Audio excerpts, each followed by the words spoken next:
where are the pixels? It captures. Please put that in there. There's no pixels, actually. There's no pixels.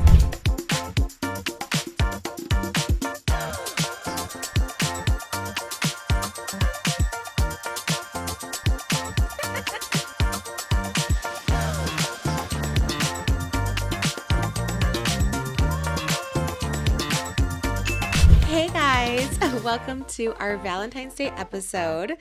This is a very special episode for a number of reasons. One, I'm going to be talking very quietly because my guest, he recommended that I be a little quieter, a little soft-spoken this episode so I don't get picked up into his microphone. But aside from that, he's one of my favorite people, the best person I know, my baby daddy and my husband, Moses Hacmon. Did I say your last name right? Yes. Am I talking Hacmon. soft enough? Yeah. No, it just I'm not there to adjust the levels. So we're matching levels. So if it doesn't seem like I'm excited, it's because I can't. No. Like my husband. I gotta be quieter. No, you can You can said speak it's normally. ASMR. We're an ASMR podcast for the lovers at home.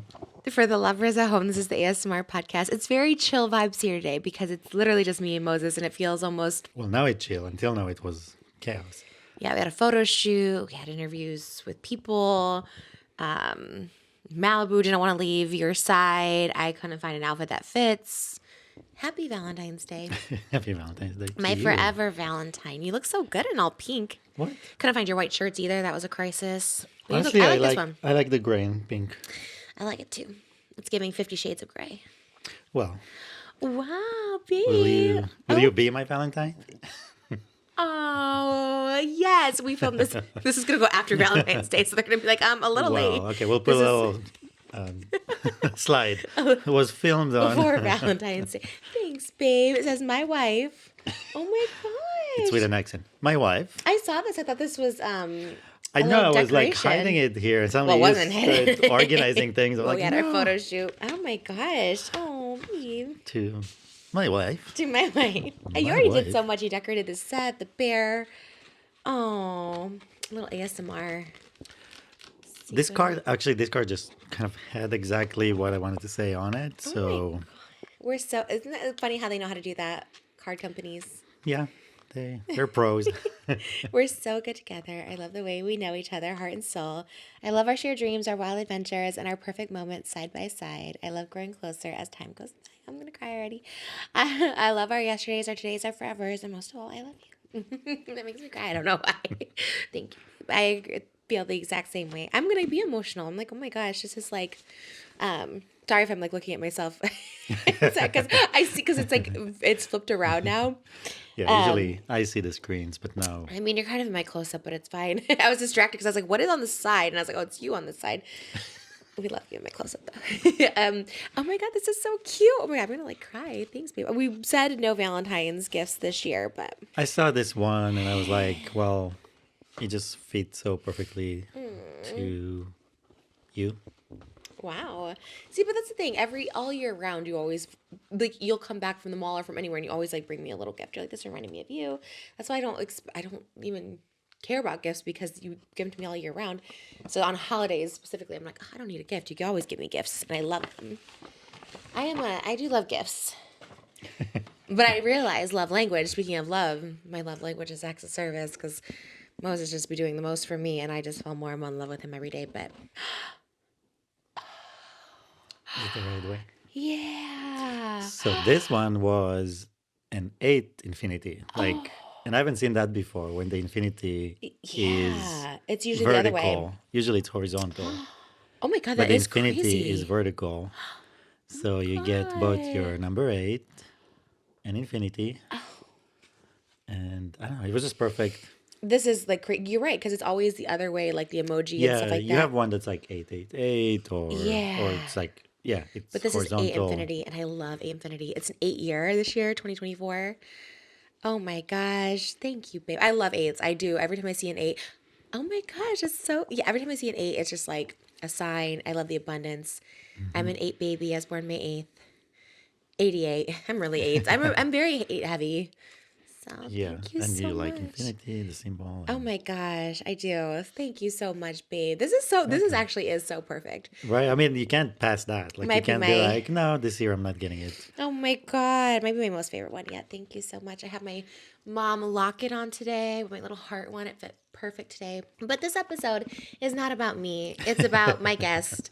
And I was like, everybody's been wanting you as a guest, and I've been very like, not hesitant because it's like, I love it, but I feel like it's so hard to interview your Right. spouse Because because it's kind of like not an interview, but I mean, I'm on the show every time. yes, you're always on the show. We did do interviews before in my past podcast. That was funny. You were a guest on my podcast, like, I don't know, probably 3 weeks into meeting you came on, and I was very shocked. Oh, yeah. Well, I guess quarantine started, so we were like, what do we do? I didn't have any guests, and Moses was one of my guests, and it was so cool because like you were pretty private back then, and we were private. So I thought, oh my God, you want to be on a video with me? I thought that was so cool. Yeah, I mean, we made videos before we were actually together. Like, Like dating, yeah. yeah. Well, I mean, we were together, but Right, but I'm saying before we got engaged, before we before we dated, pretty yeah. much made videos from the beginning of our journey together. we did a lot of stuff from the beginning, babe, before we dated. But no, it did feel nice. It did feel nice. Because I always thought like what we started as was like a hookup. And then the fact that you wanted to do like videos with me and you'd come over and have dinner with me, I was just like, oh, maybe this is more. Because it was like quarantine and, you didn't think anything like dating. I don't know. I mean, I just felt we're so lucky because like we just had a guest that went through a breakup and moving in alone, and then quarantine started, That would and be we were kind of like the opposite. We were like alone before, our whole lives. and we met the day before quarantine started. So 2 days before. we were so lucky to like have each other through that whole time. I had no idea. Did you know quarantine? I didn't know quarantine was coming. I had no idea lockdown was even a thing. I didn't pay attention to the news. I had no idea. I didn't think it would be that big, but at the beginning they said, "Oh, it's only going to be 2 weeks." Right. We really thought, "Oh, just 2 weeks. It's not a big deal. Life will go back to normal." But for us, life never went back to normal. No, it's okay. So we should tell our story. I feel like so many people like don't know our like beginnings, and we have some fan questions too. We'll get to, but that was a requested one. Was like the love story for people who don't know. I love telling it. I feel like we tell it a lot, but I think ours is so unique and so special. So I love to tell it. We met. Yeah, we met. We DM'd. You had I DM'd DM'd me, you. and I never check my DMs. But there was like something that I like went to your page and I just was like, let me just check if this person's ever messaged me. And you did. You had just messaged me like Yeah. a half hour before.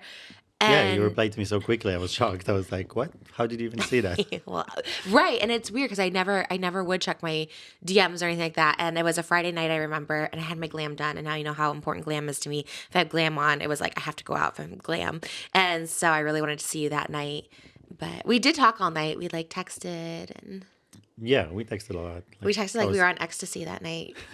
Because I was like in my garden, watering the plants, texting you. I was just like, Really?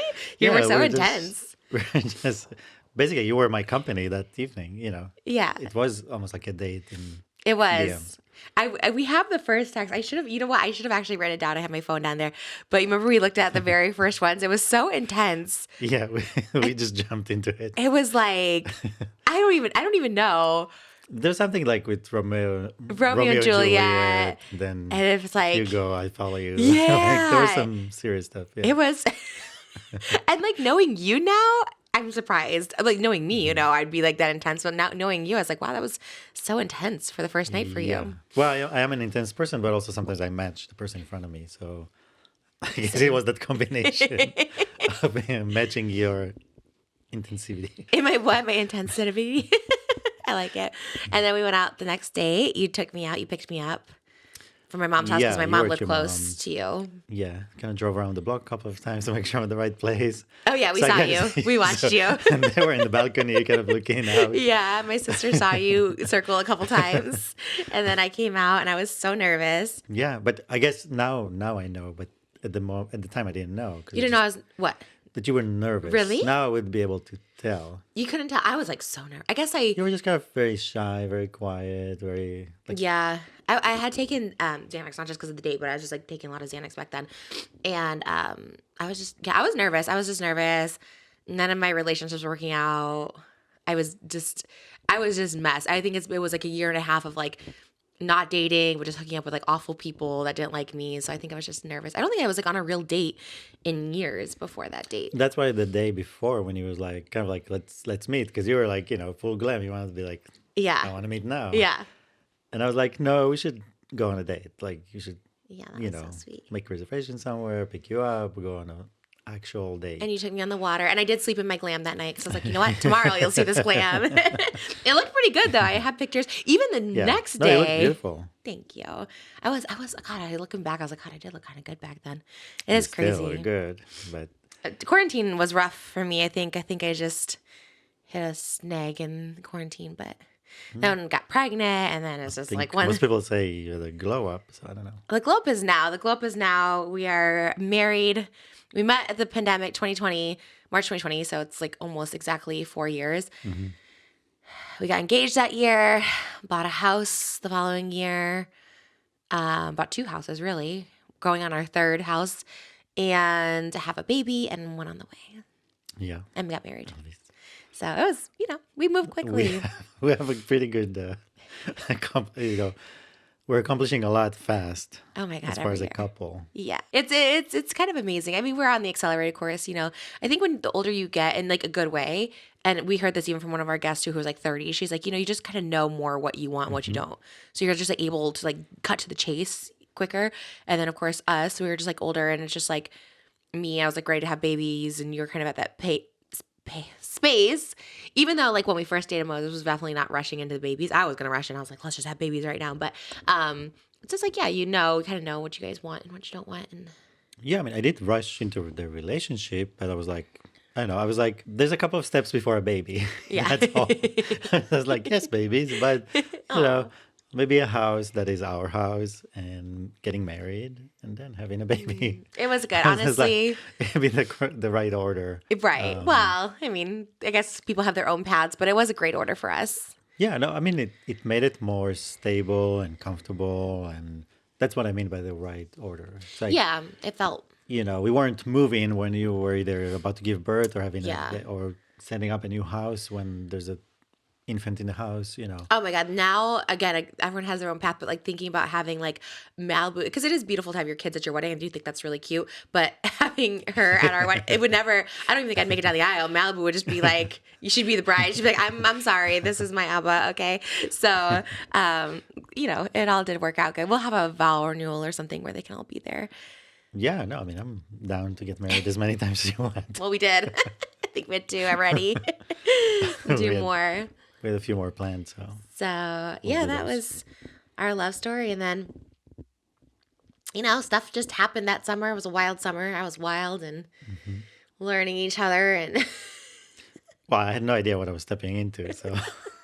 And to be fair, 2020 Trish, that time when you met me was just like a totally different, than any time in my life. So it was a wild ride for myself too. So. But we made it through, and you saved me. That's really the test of it all, that we made it through. It's crazy. Everything that was everything possible that could have been thrown at us was thrown at us. Yeah, it was a little rough. What was your first impression of me in general, in person, the first few weeks, online? Well, I knew that when I'm going to meet you in person, you're not the person online, and I didn't know you much online. Like I didn't know, because I'm not. Like, I just didn't. That's why that was the problem. I didn't know how famous you were. Like, I don't know if I was that famous. Yeah. Yeah, no, but I didn't know. Right. So had I known, it'd be easier to actually navigate through everything. But I had no idea. So you didn't research me. But I didn't know. No, but I did know that you'll be a real person. You know what I mean? Like I'm coming to meet a real person. I'm not coming to meet some internet persona or some crazy something. Like I just knew you were a real person, and I knew that knowing what you accomplished in life, I knew you were smart. Like I knew, okay, don't let anyone fool you. This is like a smart, creative individual that,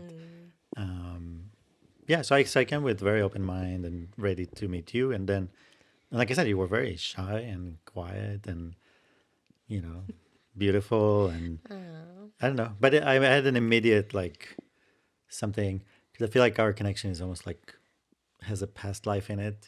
Definitely. Like I had an immediate wanting to care for you and take care of you and all those things. I could feel that for sure. I feel like, yes, I was a little out of it on a first date, but I felt intimidated more so because I thought, oh, he's really smart and he's really this. And it's like different than anyone I've dated. So I was just like, I don't know. I also just was like, you were so different than anyone I've dated, and just like the sense that you weren't in like entertainment. It's so crazy how creative you are and how like I came to know that later. But like at the time I was like, oh, I don't know. Like he's just so different because you were just very, but you were the opposite. You weren't shy and quiet. You were very like talkative and almost like teacher vibes, like professor vibes, like lecturing. Like, and I was like, Well, that oh, he's was the smart. phase. Yeah, that was the phase I The was phase. into. It wasn't a phase. It wasn't. What was your phase? The lecturing phase?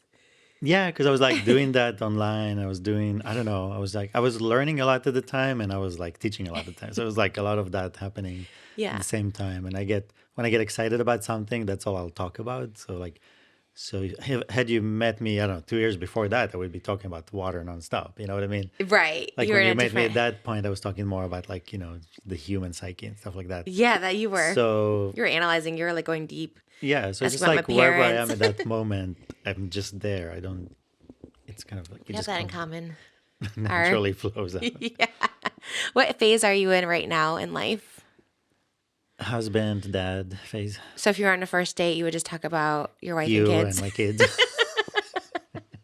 That's a good phase to Like be my in. wife is amazing. My daughter is so smart. You should meet them. Isn't that crazy? I know. I think about dating, like, whatever, just like single parent, divorced parent, whatever. It's like I couldn't do it. I would just talk about you the whole time, or I talk about Malibu, And I think most people would find that annoying if it's like not their, obviously if it's like your ex-husband or something. But I like that phase. So let's go back to the beginning. To the beginning of- What's your first phase in life? Like, what was your phase?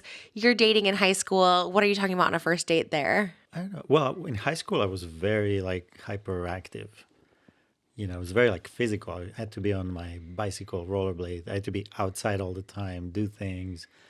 I was very much like, it was hard to contain me. So I think anyone I dated back then had a real big challenge of like either keeping up with that or even wanting to be Oh. around that. They had to keep up with your. What were they doing? Rollerblading with you? Yes, exactly. Well, you had a girlfriend in high school. Don't get into details. I don't know any details. I would love to know details. Yeah. But like, what? I was asking this. I'm always like, what would you guys? You remember, I'd always be like, okay, so like, pretend like I'm your high school girlfriend. Like, how would you flirt with me? How would you whatever? And you were like, you could never do the role play with me. I'm like, did you have a Yeah, girlfriend? Yeah, because I think it's almost like you in a way of like the small town mentality of there's not much to do, Yeah. So we would either hang out together and watch a movie or go out to watch a movie or stuff. Like it was very simple. You didn't have like conversations though. Like if you're on a date. We definitely had conversations, but I think back then it wasn't as, I don't know. It was just very simple conversations. It's more about life, because you go to schools. It's about people at school and Oh. things that happened and work. I think it was a lot of venting from the other side. Her to you. This happened and that happened and this person did this or that. Oh, and so you're kind of the same person back then. You're kind of listening and I am- offering guidance to I'm your the same person. high school. No, but people change No, so I agree much, with you you. Yeah, but know. in general, I've always been because I'm the oldest brother, so I've always been the person that you come to if you need help or issues or stuff. But I'm the opposite. I never had anyone to go to. Right. So I don't have that. Like whenever I have a problem, I solve it. I never share it with somebody else and try to get help. Yeah, I guess as an older sibling, that would be the worst part about it. That's why I was always glad I wasn't the oldest, because I always thought, oh, like when something happens to our parents, I don't want to be the one to deal with it. You know what I mean? Because I think, Yeah, but no, I'm happy about it because I feel independent and free. I Yeah. have no dependency on anyone in the world. you think you're the only older sibling I've ever like dated, and it's so nice because it's just like you just take care of everything. I'm just like, oh, he's gonna take care of it. He's gonna handle it, and it's like reassuring. Yeah, because I did it for myself anyways. Yeah. So it's not like, it's not like any difference or a chore or something like that. Do you still keep in touch with that girlfriend? No, It's fine if you do. no, I have no idea where she is. Oh, okay. I'm surprised they don't come out. Aren't you ever surprised like your girlfriend from high school doesn't come out? Like I'm always surprised kids from high school never come out about me, and not even bad, just like, oh yeah, I went to high school with Trish. You never. Well, for you, maybe. For me, I'm not that famous or important for somebody to like. Nobody No, will care. Someone like your girlfriend from high school has definitely seen you, and you think she would just want to. Oh, I don't know. I don't don't think it's definitely. I wouldn't say that because again, when you go back to small town mentality, they don't really see everything. Were you always so serious Yeah. even as a teenager?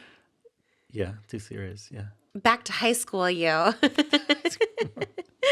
Were you eating Domino's in high school? Definitely eating a lot of pizza in high school. Did you guys have Domino's? Maybe a different kind, like a different chain.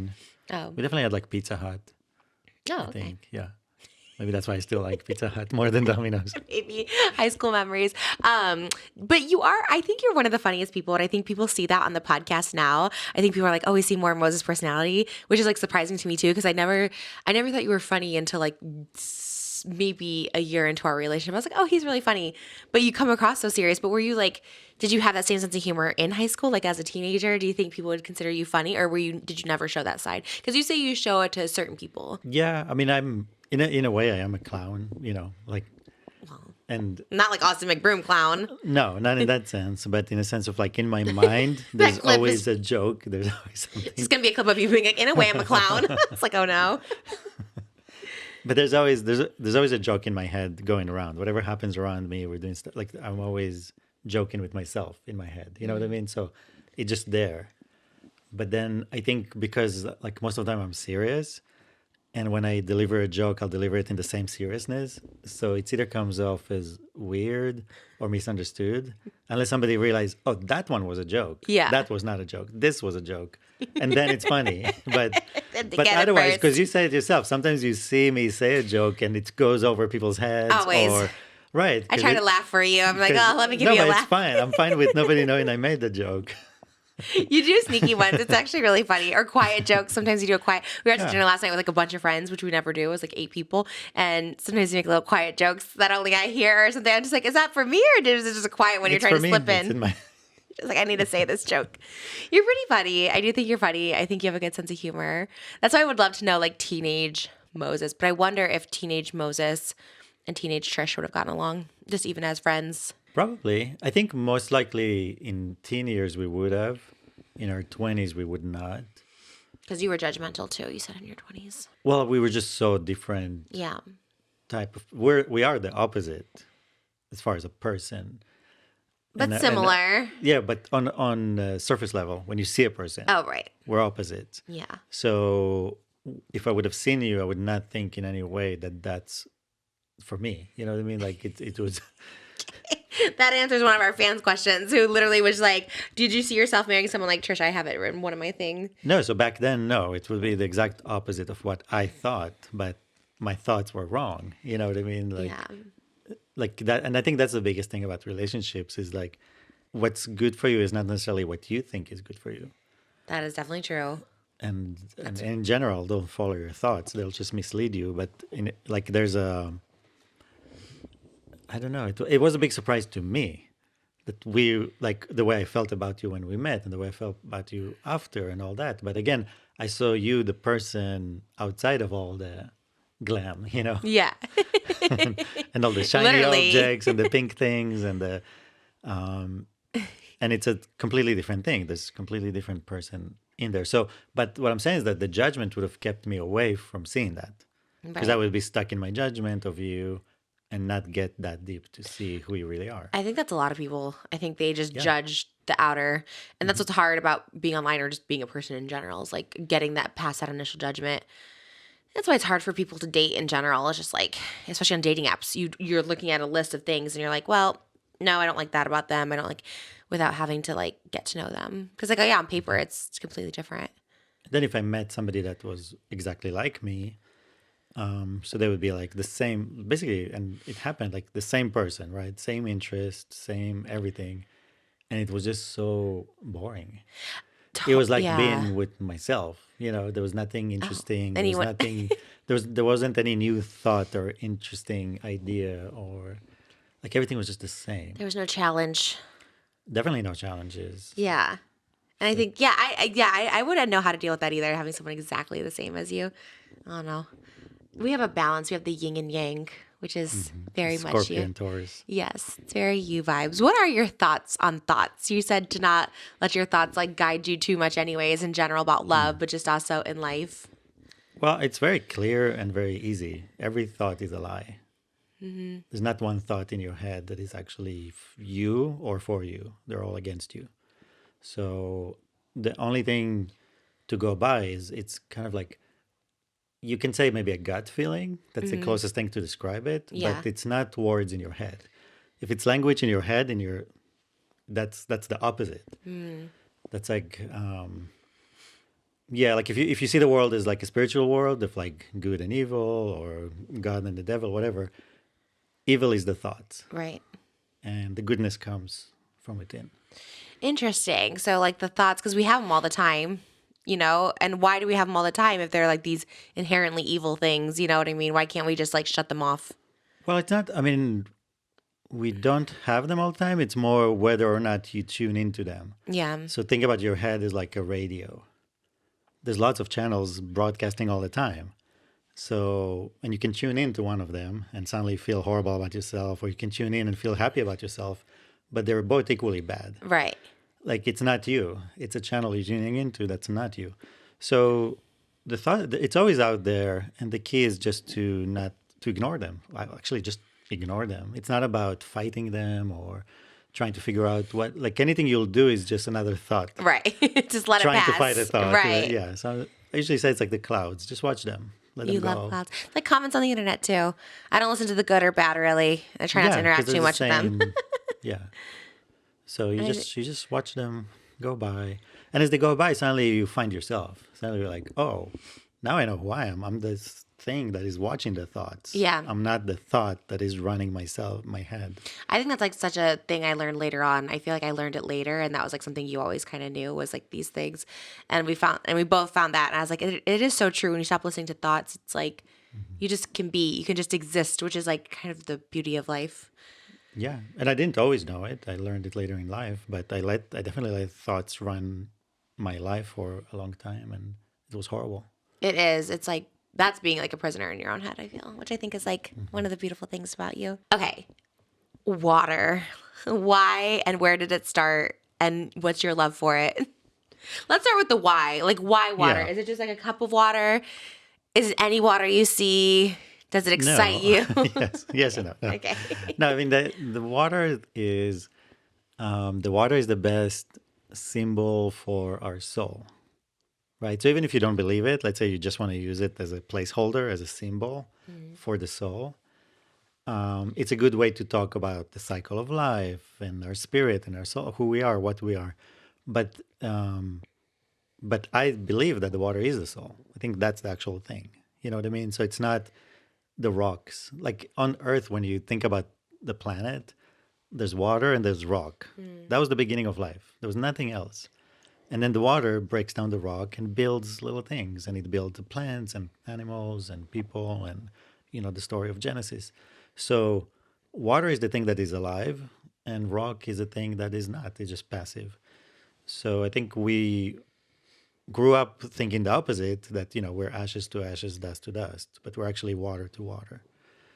And for me, water is a symbol. Not only that, is also the symbol of our equality, of how much we are the same. So the water in your body is the same as the water in my body. The water in your body has been into millions of bodies before that. It's been here from the beginning of time. It's the same water. And on the other hand, the soil, which is our skin and bones and all the things, that's not who we are. So I'm not my body. I'm not the skin, whether I'm whatever race, gender, sexuality, all those things, that's not who I am. My identity is my spirit, my soul. And my identity, it's easy to say it when you use water, is water. Right. That's what I identify it. So I don't identify with my body. I identify with the water. Where did that come from though? Was it just you're searching for something? You're like, okay, I don't feel like connected to this. Were you like searching for something that led you to that? Because that is, I love what you said. I think so many people can agree. Like, we're not our body, we're not our gender. Like, I agree with it, all that stuff like that, fluid, all of that stuff. But what was it that led you there? It's probably the initial search for, I don't know, you can say maybe God, maybe search for the magic in life, maybe search for the higher, the something else, what else is there that's bigger than me, that I belong to, that what's like the active force in nature? What's making everything? What's doing everything? You know what I mean? Like you're just seeking. I was a seeker, so it's like looking for meaning and wisdom and all those. And you landed on water because of like Genesis, like you were saying, you're like, okay, well that started it, so we must be that. Like I'm just trying to feel how you got that Well, element. it was actually more scientific at the beginning because I studied architecture, and then my study was about trees. Like, what if a tree is a building? So who's building it? So that's when I first came to water. I was like, wait, water is what's building the tree. Like Right. every cell in the building is like every cell, basically a single cell is like our house. Right. It has walls, it has a shape, it has functions, but the thing that dwells in it, that actually lives there, is the water. And then all the pathways are pathways for water. So water is like the people or cars driving around, getting into the cells, living. So suddenly I realized, wait, the whole of nature is basically one big, like a city that's built by water. Yeah.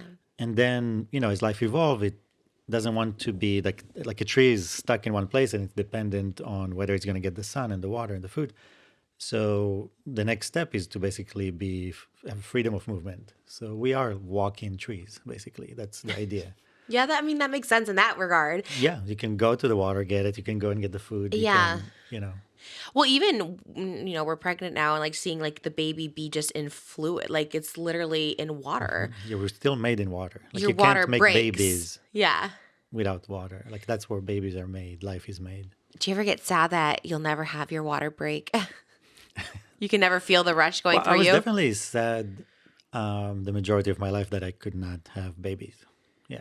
Actually? Yeah, because I was single. There was a point where I didn't think I would get married, or I didn't think, because I thought maybe I'll just all my life seek knowledge and teach, or You're a seeker. like I'm not gonna settle down and have a family and kids and all that. So I thought, and I remember my neighbor, she was very successful and she was single and she just went to the bank, got sperm, and she had a baby. And I was like, wow, I can't do that. Like that's Right. really, yeah. I mean, I guess you could find like a surrogate and stuff, but yeah, it's a whole different Yeah, back then there process. wasn't that, but also it's not the same. Yeah, Yeah. but I just always meant like I just think like physically because it is when you talk about like the back to the water. I did it is because my water did break. Not everyone says, and it is kind of this weird thing where it's like rush of water, and then like that means like okay, baby's coming, and like when you talk about like the deepness of it all, like the all that, like it is weird that they're like breathing in water. Water births are like considered very natural because they're still breathing in the water. Right. So you're literally grown. You're literally Yeah, growing it's in a little that. sea creature in there. Yeah, and I just feel Yeah. like it is such a cool experience. So I was like, oh man, maybe you're sad that you never get to grow Yeah. life in water No, in your absolutely. body. I remember one time I was, because I used to give a lot of lectures, and one time it was in a kindergarten, and I showed them the pictures of the water and told them some stories about the water.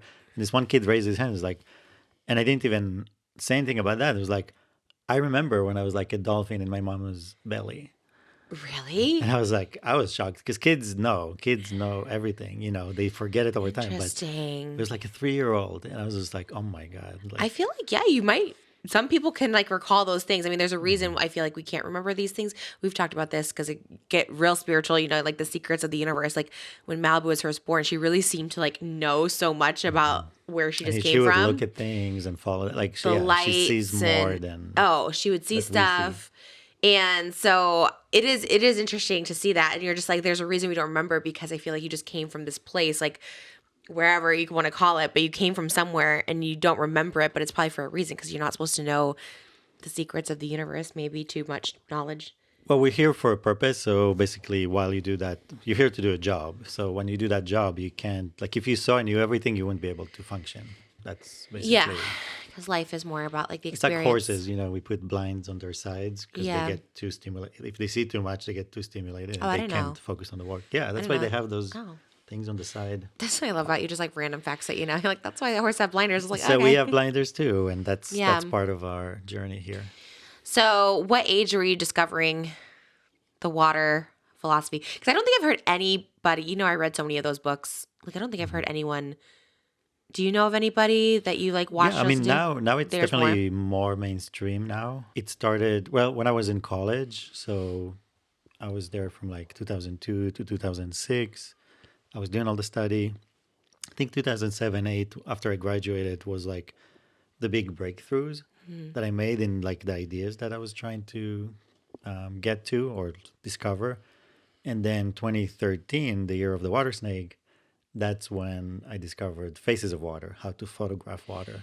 Like that came to me, it was like a gift from water. It's like, okay, now that you know us here, Oh, you can also see it. how did you remember 2013 was a water snake year?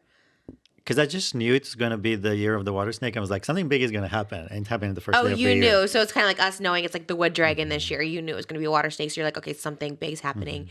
And how old are you And around I'm a this time? snake. That's my year. Right. So you're like, this is going to be, yeah, I'm a dragon. So like, this is my year. You know, you're like aware of it. But you're like fire snake. Is that what you are? So this is like water snakes. So you're like, okay, this is going to be a big year. And how old are you around this time? Probably 35 or something like that. Which you also said was your best year. I didn't know. I wasn't doing the I math think in my in head. general, yeah, most people like you come to your own at 35 because like that's when the person you want to be and the person you are usually meet. So 35. I'm 35 right now and I test that. I'm like, oh, I'm such in a good place in life. Like I feel like content. Like I feel like, you know, just good. Like I just feel good existing and Because like 29 to 33 is like the Jesus years. right. You That's could where be you discover crucified. everything Yeah. and make it or break it kind of thing. Yeah. And then 35 is where everything kind of settles down and you're like, okay. This Okay. is, So this is 35 water snake year. And this is Faces of Water, which always confused me when I met you. Your website is facesofwater.com. Yeah. Which is back up and running now, you guys. I Yeah, saw you it's working an on it the other old day. one. Yeah, I need to It's- revamp it, but it's an old one. But yeah, at least you can see images and stuff there. Is it a literal? Okay, so well, we can just get into this then. So, water photography. This is an original. Yeah. No one else has done this. No. And so, Faces of Water is the name for your. Would you say for your photography, or would you say Yeah. for like the whole exhibit or your The art? project, that's what it shows, I think. So when I first saw it, so I used to do a lot of experiments in my apartment. It's almost like in a way kind of alchemy and stuff like that. So it's like I used to just do a lot of experiments and it's very intuitive and it was like with water and different elements. So I would try different elements in the water and plants and all kind of stuff. And it was like a laboratory. And then one day I did something and I saw it and I was like, wait a minute, no, there's no way. And then I repeated it again and again and again. And I would literally see faces coming through the water. I would see different shapes and forms, animals, plants, everything that you know in life coming through the water. And then, so immediately, I didn't even have to think about it. I was like, these are the faces of water. We are all different faces of water, you know, because it's like water is the thing and it comes through. And these are the faces, these are the expressions of water. So, so I discovered that technique, and you know, people are always funny. They're like, "Wow, you didn't invent photographing water." We're like, "Yeah, you can take a photo of the ocean." That's not what I'm talking about. What I'm talking about is like water is clear. You can see through water. Like light goes through water, which on its own, it's a magical thing. Like water is denser than this wall. How is light getting through it? Why? That just doesn't make sense. So, so I realized that to see water, you have to capture the movements in the water, right? Because water is always moving; it's never standing still. And if you capture those movements that we don't see in the water, then you start actually seeing what form water has, because it's not, because it's almost like the wind, you know. Yeah, you can't capture So think it. about it like spirits, like the ocean is the pool of all the souls and the spirits, and they're swimming in the ocean and they're moving, and then you capture those. You capture Yeah. those movements, and each movement has a different character and intention, and that comes through. And yeah, So you were able to be the first person to capture the movement of water. yeah. Before me, there was attempts of Masaru Emoto. He captured so again, you can't take pictures of water because light, every camera works with light. So you can't use cameras to take pictures of water. So he froze the water into crystals and he took he took pictures of different crystals. And then he realized like once you do work with water, that water is reactive and it's alive. And so he would play different music and different things and see how the water reacted. You know, that was big, you know, like there was a bottle with the word hate on it or love and then we take that water and freeze it and take pictures of the crystals. But the flaw in all that is that, you know, it's like me telling you, if you want to learn everything you need to know about the human body, here's a frozen body. Yeah. Water is about movement and water needs temperature and heat to be alive. So he basically took away the temperature and the movement. So it didn't quite capture the same natural yeah, it definitely flow. water is so beautiful that in any form, so especially like snowflake crystals, it's amazing. It's beautiful and you get a huge variety. So it's easy to assign any kind of character to that variety of shapes and forms, but Right. it's not really capturing the spirit of water, you know. Right. So there were different attempts, and there's still people that freeze water and take pictures of it and different type of things. But what's unique to my method is that it captures it while it's actually moving and alive. And you trademarked it. You never even you haven't talked about how you do it, but Yeah, I don't tell how I do it because it's like, you know, that's my thing. yeah. But I know how. I think you finally told me. Did you but- tell me the full extent of it? yeah, but I think what you can know is that the film that is used to capture the water is affected.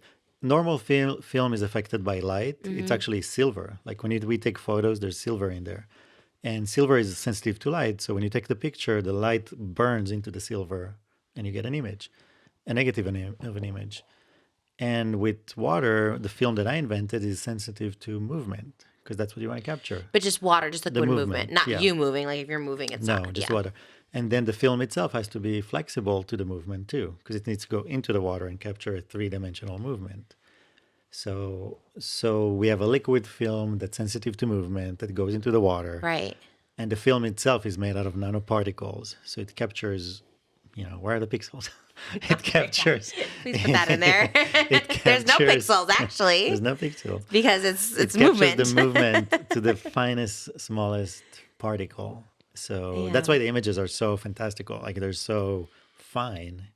Like a lot of when I started, people thought that I was painting them or that I was computer generating them. Like they were like, "This is not real." Right. There's no place in the world that you can generate something like this to be real. It has to be made up. And you never showed yourself doing the technique because I feel like people, if they saw it, Yeah. would get Well, it. my plan was the evolution of the work is to do it live. Like basically like a big performance, to have huge bodies of water and to do it live and to do it with people. How big? How big of bodies? You couldn't do like an ocean. Like people couldn't watch you in the ocean. No, like big tubs of water, kind of like an exhibit. So I can basically make it on the spot. So I can make a huge tub of water, capture the image, and then bring it straight out of the water onto the wall. That'd be really cool. So the plan was to be kind of a performance where that happens in front of your eyes. Right. When you see it happen, it is magical.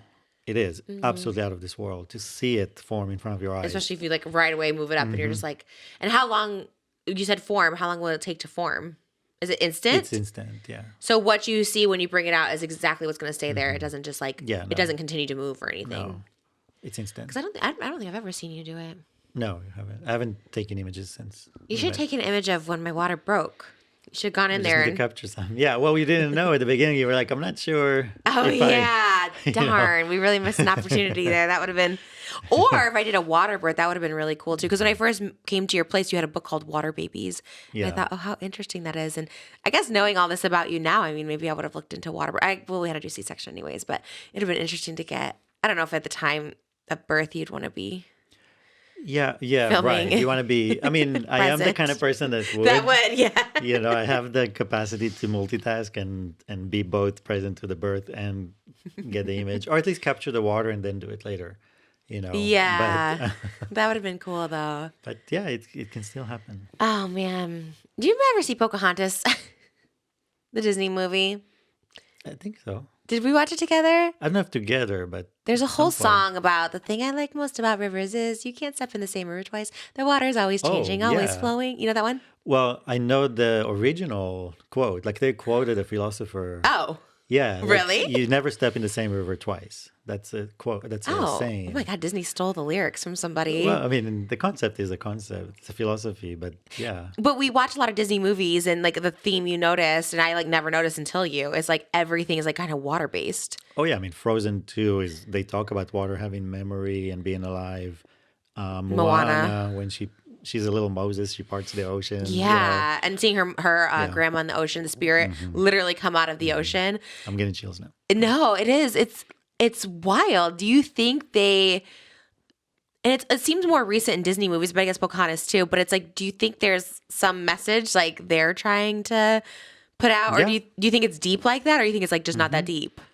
It is. It's just, when the writers, the people that write, are the people that are in tune with that knowledge. And then later on, it doesn't mean that every person in Disney understands it, or the photographer, or the editor, or the Right. animator. You know what I mean? Or the actors, even. But that's why the writers are the important part of each story that's told. It's beautiful. I mean, the Moana one, because we're on a Moana kick right now, is like when she's in the ocean and her grandma that passed away like comes up and like presents herself. Like it is cool to think that. I think that gives me like comfort in when anyone Hmm. passes, and if you go before me, whatever, or just our daughter, just knowing that like you're surrounded because people believe in spirits, but like there's a way to like be Yeah. connected to We you right never away. die. Water cannot die. There's no way to kill water. You know what I mean? Like we never Yeah. die. Yeah, I guess on that then. So it's like, okay, well, let's stick with the faces of water because then it gets too deep and then I get too sad about it. But I think it is like beautiful. That is interesting. So like when anyone dies, you think, okay, you get buried and then you go back into the Well, let's ground. first look at physically what happens, right? You put the body in the ground, and then the thing that leaves the body is the water. Right. So it goes Everything else back. stays in place. Again, your skin, your bone, your hair, all those things, Yeah. they stay there in place. But the water is the only thing that actually leaves your body. And then that goes immediately into the cycle of plants and animals and insects and worms and whatever. Yeah. So that's why the Buddhists that are aware of that cycle, their choice is to skip that cycle and go straight to the clouds. So that's why some people burn the body. They want to Oh. clean, basically, it's a cleansing almost. But then the water evaporates, goes back to the cloud. But then you come back to the cycle again, rain, Right. earth. But the thing is, if you bury the body, the water retains all those memories and takes it with it to the next cycle. Yeah. But if you burn the body, it actually breaks all those memories. So it's kind of a Yeah, that's but not the then you option. start fresh. Which again, I don't know which one. I mean, I probably would prefer to be buried. Yeah. Go Like back into the. fire seems too violent for me. Oh, right. Like, oh, yeah, no. I mean, teach their own, but yeah, that sounds scary. I wonder if instead of cremation, if you could do like I could like liquidify you, like, take your liquid out and drain you. There's Like, can I keep it before you go underneath? don't do that. Wait, why? 'Cause that's horrible to keep a. It's like Oh, in a capturing somebody's container. soul, and yeah, like that's But I would keep yourself forever. yeah, but you'll be tortured in that Okay, container. okay, okay. You know Okay, what we'll I mean? let you Like go to the you ground. want the body to be Okay. free into the no. But what you could do, for example, is like let's say if you bury somebody in the ground and you plant a tree over it, then you know that some of that water will be part of that tree. Yeah, that'd be great. So that's like a good healthy way of doing it. It's very much like Little Shop of Horrors. He feeds her to the plant, and she's like, "If you put me in the plant, then I'm part of the plant, and I'll always be Sure. around you." And You I think see. that's kind of the same thing. That's really cute. I like that. So your Faces of Water, you do this. You said you're in. Is this in Koreatown? Your apartment in Koreatown? Yeah, when I lived in Koreatown, I had a big space and I did all the experiments there. So are you just getting water from like the faucet to like? Where are you seeing these faces? And were you on any drugs when you saw the faces, like hallucinogens? We talk about it. Yeah, no, this is totally sober. You were totally sober. No I mean, you see weed. the faces. It's not this. You see the faces in the images. Like I don't. Okay, you're talking about Any just person what sees they them. look like. Like they look like faces, but they're not actual. The way you described it was like faces like coming out at you, There's some actual faces. Like there's. but not like lifting from the thing. You're just seeing them in the water. Yeah. Nothing is lifting. The only time that it's lifting is if you use sound waves. When you use sound in the water actually does dance and move up and down, and you see those forms. But It comes up. yeah, it comes up and down. Like it has like little patterns in it, cymatics. How do you do the sound waves? I made a big speaker that is also kind of a tub. So you put the water in it, and then I have a frequency generator, so you can generate a frequency, and the speaker vibrates, and the water Oh my just God. dances. You just wanted to see the water dance. You're like, let me see how this water can Well, dance. now, so to your question is, you start with just regular water, but then you realize, wait, each water has a different spirit to it, and different amount of energy in it. So then I capture rainwater and ocean water and lake, from the lakes and stuff like that. And you realize at the end that the best water is really like fresh rainwater or spring, From water the from the clouds. ocean has salt in it, and it's like images from the ocean. It's like SD compared to HD. Like they have too much grainy. Yeah. They're too grainy. But when you get fresh water, it's just so energetic and it's so fresh and so clean. So that's really the best water to work with and also to drink, fresh spring water. But if you create sound, so the theories are that most of life was created by vibration. Vibration is sound. Sound is vibration, vibrating in the water. And then those vibration creates form. It's like a 3D printer in the water. Yeah. So that's why I used sound. Sound was the most informative way That would of. be the coolest to watch. Do you have a video of that? Because you used to film YouTube videos. Yeah, there's It's lots of online. videos. Yeah, cymatics videos. There's lots of them. Because you're that's such a beautiful thing. I was thinking about, like, I'm crying as I was thinking, like, people always say there's like signs when someone leaves. There's a butterfly or like a cat named Tater Tot or something like that. And it's just like thinking, like, every time it rains, it could be like a connection to someone, like that could be Definitely. someone. And have you ever felt that? Have you felt? Because I've never heard you talk about that, where you felt something through water, through rain. Have you ever like Yeah. physically felt anything? Yeah, a few times there were like really profound moments. So there's one of the next projects I'm working on is basically a book, right? But You've been working on it for before I met you. yeah, but I mean, like as far as completing the project, so that whole project was just downloaded into my brain in an instance. Like I didn't even write it; it just was there suddenly. I was in the story, but that happened when I was like in the rain under this big magnolia tree, Oh, I didn't know. and it was in the rain. It was just like suddenly it just hit me, and I was in the story. I saw everything, and then Just by yourself? Were you? Where were you? Were you here in the United States? yeah, yeah. I didn't know So that. that was one of What the year is that? instances. Probably, I don't know if it was 2016 or 17. No, before 17. So 15 or 16, that's when it happened. And then after that, I was swimming in the ocean in the south of France. I was in the water. This story is crazy. And I was just swimming. I was like, because it's been a while since I was in the ocean, because here it's so cold. Yeah. And I was like, Dirty. swimming in the ocean. I was like, you know what? Let me kind of be playful with the water. And I was like, okay, I'm here. Do you have anything to tell me, to say? You're by yourself. Yeah. And I'm just like floating in the middle of the ocean. And then I see something kind of floating in the water. And in my mind, I'm thinking, oh, it's trash. I should pick it up and take it back. Like I shouldn't leave it here. So I pick up and it's a piece of paper. And because it was wet, I could see through it. And the word was on the other side of it, actually. So I saw a word that was mirrored, but my brain immediately, and it said love in Hebrew in the middle of the ocean in France. In France, yeah. And there was just a small piece of paper and it said the word love in Hebrew printed on it. And I still have it in my sketchbook. I Where? mean, I Here? was like to carry it with me from in the middle of the ocean. The thing is so brittle, it's like it literally would dissolve in my hands. And yeah, That's so. so I was like, so for me, like for something like that, just one instance like that is like that entire trip was really about that one moment. And what did you take away from that? Like, did you take away something right away, or you're like, oh, this is cool, I should just keep it? Or were you like, this is something, this is I a was sign? like, first of all, I was happy because I was like, okay, You were looking for a first of sign. all, there is communication, and the communication was love. I was like, what more? We want to know that God is love, and love is the force of nature. And it was just a little confirmation. That's so interesting. Well, it fits our Valentine's Day theme. Love to you back then, what did it mean to you? Like seeing that, like you're like, what was your Well, thoughts on love? being, when you're kind of like seeking for truth and knowledge, you also want to know, is this world about goodness or not? Is it our experience here? Like what is it about? So it's nice to know that love is there and it is the force. Because a lot of times there's so much hate in the world that you start to doubt that. You're Right. like, wait a minute, maybe it's not about love. Maybe it's really about whatever that is. So I think it's important to be reminded that love is the only way for us to be, healthy in this world and staying in love, like in the path of love. Because when something bad happens, it's really an attempt of hate to get you into their camp, Yeah. basically.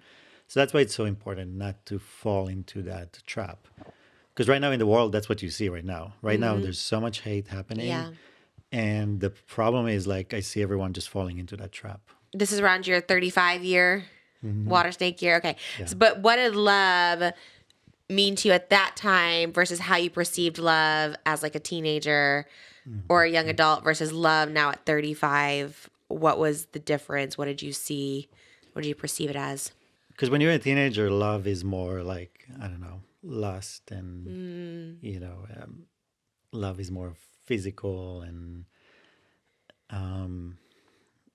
it's very, yeah, it's almost like an instinct, almost like an animal instinct at that age. Yeah. And love is something that was, if you didn't receive enough love and attention at home, love was filling in those gaps, which is not good because it's a different type of love that when you're in a relationship.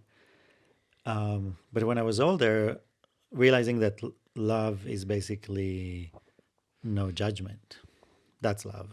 So not judging people is love. Like when we judge people, judgment is an act of hate. So when we Right. judge people, we're actually engaging in hate. And being a loving being is really loving everyone and not judging. Because every person in front of you is you in just a different version. It's like you would be that person if you grew up in that body. So you were thinking of it as like love that you put out. It's not the love that you receive at the time. You weren't like, oh, Right. It has nothing to do with what is received. Yeah. interesting. It's more about how I perceive everyone else around me. So you just thought like I need to act out of love. You weren't thinking like I need love in my life. Right. Yeah. It was more, I need to stop judging and being hateful. And then you start loving. And then love. Because when you meet a person, there's love and hate inside of them. You can either communicate with the hate that's in them or you can communicate with the love that's in them. So when you stop communicating with the hate that is people, suddenly the love starts replying and coming towards your way. Have you always felt loved your whole life?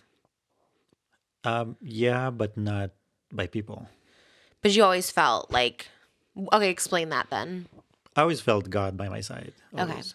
So Like you I always always, felt that somebody was watching over me. I always felt that somebody was, yeah, always. Since I was a kid, I was always. it almost feels like it's like a, for me, it feels like a human need, much like food or water, or air. It's like love. It's like if you don't have it or you don't feel it. And I think what you said is so beautiful because like a lot of people don't have self-love or romantic love.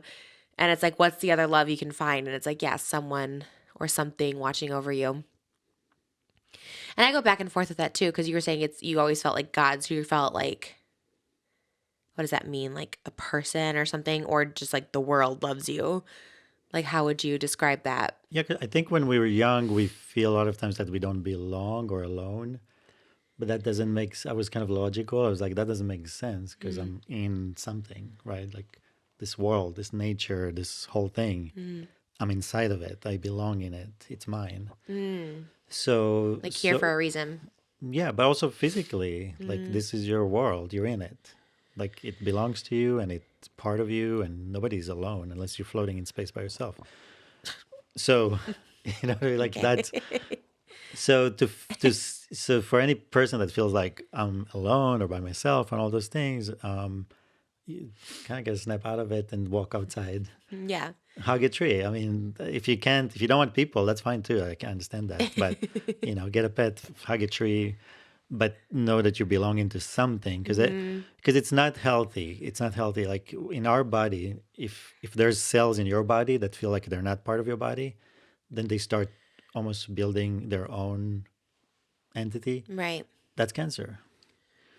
Yeah. So it's very important to belong to the body that you're inside of. So be like, this is your society, this is your culture, this is your world. You have to be part of it and a positive part in it. Belong, but not identify as that. Don't make it your whole identity, is what you're saying. Definitely not, yeah, because culture, I mean, culture, like it's not, Right. that's not your identity. Nothing physical is your identity. So, but when you see other people as not physical, then you get past everything. I don't care what somebody looks like. what their orientation is, what their pronouns are. I don't care about those things because I Yeah. see the person in there. And I think that's the biggest thing we deal with now is an identity crisis because so many people are.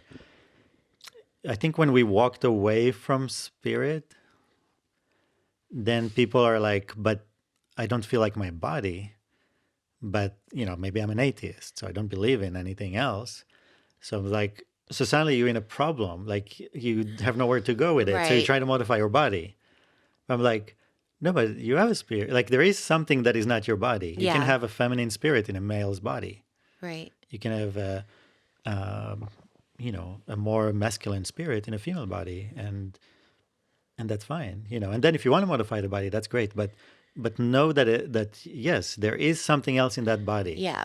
and that's fine. Like there is something that is different Different but same. I also feel too. I feel like everyone is like the same. It's like so that to between find us. Yeah, the human connection yeah. or But I'm saying between me, like my body is a vehicle, and there's a right. spirit in it. Oh, that's separate. Yeah. My spirit could be a bit different than what you see as my vehicle, Right. right? Very much so. Yeah.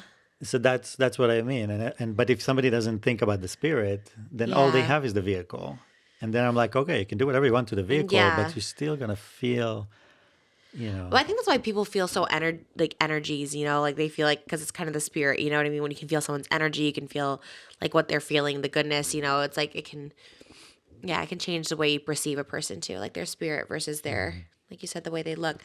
But I feel like love, like it's interesting. You got that. So you got that letter, or you got the literally like a message in a bottle in the middle of the ocean at 35. So that message was for you to be like, okay, I need to start be more accepting of other people.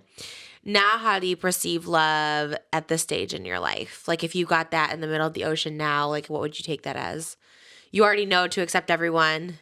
And now love, there's literally a love sign there. Like what do you perceive it as if you just saw it like float down from the sky? right. I mean, now my world is more focused on like you, Malibu, Elvis, and it's a different type of love and different type of intensity too. Because I think before that it was the fear of having something so important. Because when you have something that's so important to you, there's suddenly you can also feel fear that something will happen to the thing that's so important to you, right? So because it's easy to go about life without having that.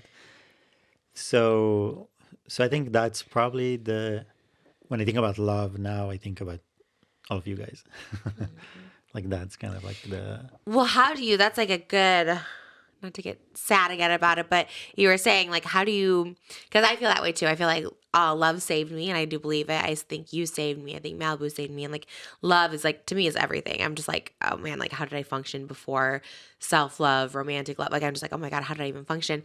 But then how do you said like the fear of losing it. How do you combat that? Like, I know it's your thoughts, but it's also like a feeling, right? Like, it's also like, well, not only a feeling, it's also a reality. It's like, oh, well, people do lose the love of their lives, watch The Golden Bachelor, and they lose the love. It's like, how do you stop the fear?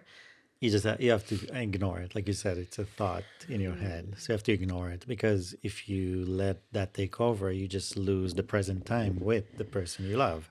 Right. Right. So I can either be worried about Malibu getting hurt or I can actually physically be there present to make sure she doesn't, But if I'm not present, I mean, my mind, sure enough, she'll stumble and fall and I won't, you know what I mean? Like, Yeah. so being in the present moment, that's the best way. And then as parents, it's just knowing, no parent is perfect and there'll be mistakes and there'll be things. You just have to be, not judge yourself and be graceful to yourself.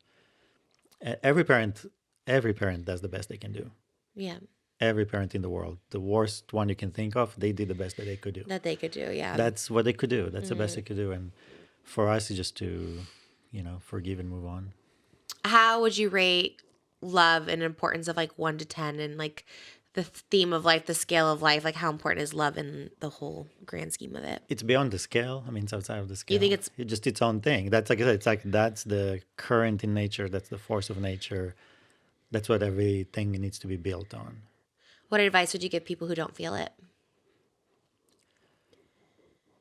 Or don't have it, or don't think they have it?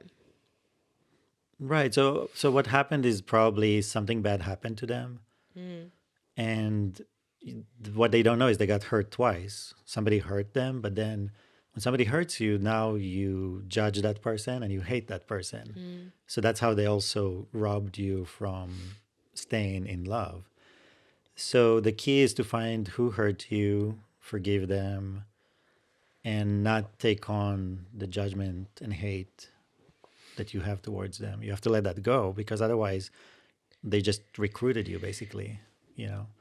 What if they let that go? Like, okay, I forgive my enemies, and they're like, damn, no one loves me still. I'm still alone in this life. But that's a different story, right? So now, you know, what is for you to I think when somebody finds love, self-love and love in the world, they don't feel alone anymore. Because anyway, I think walking into a relationship, you should feel whole and complete. You know, you shouldn't be in a relationship because you're alone. But I think I disagree with you there, because I do feel like I was such a shell of a person, and then like once we fell in love, and like I saw how much you loved me, I was like, oh, well, let me try and like get my life together.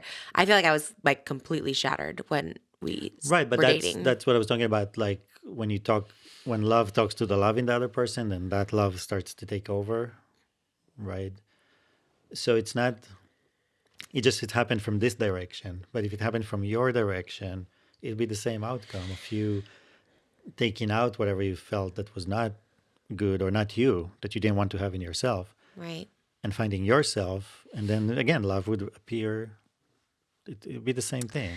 I just wish there was like some really great advice to give people, because like for me, I was just so desperate and so lonely and so miserable before I found you. And I just like wish there was like better advice. I feel like you're the person to give it to someone who like is just struggling, who thinks there's like no end in sight for them to find love that they're searching for. Yeah, but I don't think I did that for you. I think you did that. So it's like I think that's Well, I think divine intervention or whatever. I think it just happened, Yeah. but like maybe not everyone finds that. There's people, because I always say, you know, I was 32 when I met you. You know, it was wild, but then there's some people like 45, like I'm still waiting for my Moses or for whatever. And it's like, and then some people are just single their whole lives and not by choice. They don't want to be, and so it's Yeah. like, what's the advice to get through? Yeah, you have to let go of judgment, because Of who? probably everyone, because probably the person that's good for you and waiting for you is somebody you right now judge and think they're not the person for you. Right. So I think that's what it is. Like, Maybe, yeah, I guess thinking about that is just being more open to people around you and things around you. And if you're searching for that romantic love, like it could be there and you're not seeing it. but it takes time, because first it's your work on your own. Because first, most people think they're fine. They don't know they're hateful. They don't know they're judgmental. Most people don't know that. They just think I'm just, they think it makes sense that I hate that person because they're a bad person. Right. Like they make, we brand hate, Yeah. So like a person is, I don't call anyone a brand, like I don't call somebody a racist. I call them hateful. I don't call somebody transphobic. I call them hateful. Right. It's all. Because when you categorize it for that person, they're fine with it. They're like, yeah, I hate that group of people and I'm fine with it. Yeah. But when you tell them you're a hateful person, they're like, no, I'm not. You know what I mean? Right, like, right. Because they think, no, but I love my mom. I love my friends. I just hate those people. I'm like, no, then you hate everyone. I never understood this logic. You could try and explain it, but I'm like, no, but that's definitely not You true. either love everybody or hate everyone. No, that's so not There's true. Because I no would middle quiz you on ground. this. This is what I don't really get. Maybe you guys can get it. Maybe you can talk through it more. But I'm just like, that's so not true. Because yes, you can love your mom and like hate someone who like, kill someone in your family or something. You know what I mean? There's no I loving wouldn't that hate them. person.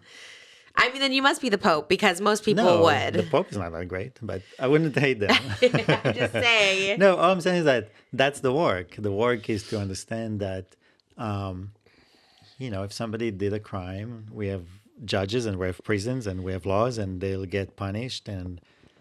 But for me now to turn to become a hateful person because somebody else is hateful, I'm getting punished.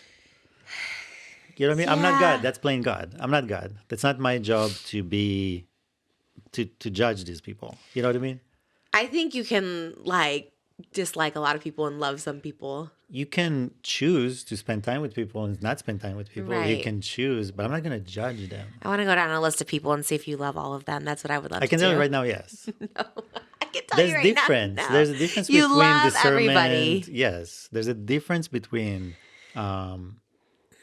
discernment. There's a difference between I don't want to hang out with somebody, I don't want to see them, I don't want to be near them. Right, and there's a difference Because there's between a loving problem there, everyone right? and just tolerating Okay, everyone. let's say there's you know how like wounded animals. Let's say there's a dog that's wounded, Yeah. and he bites everyone that comes near them, Right. right?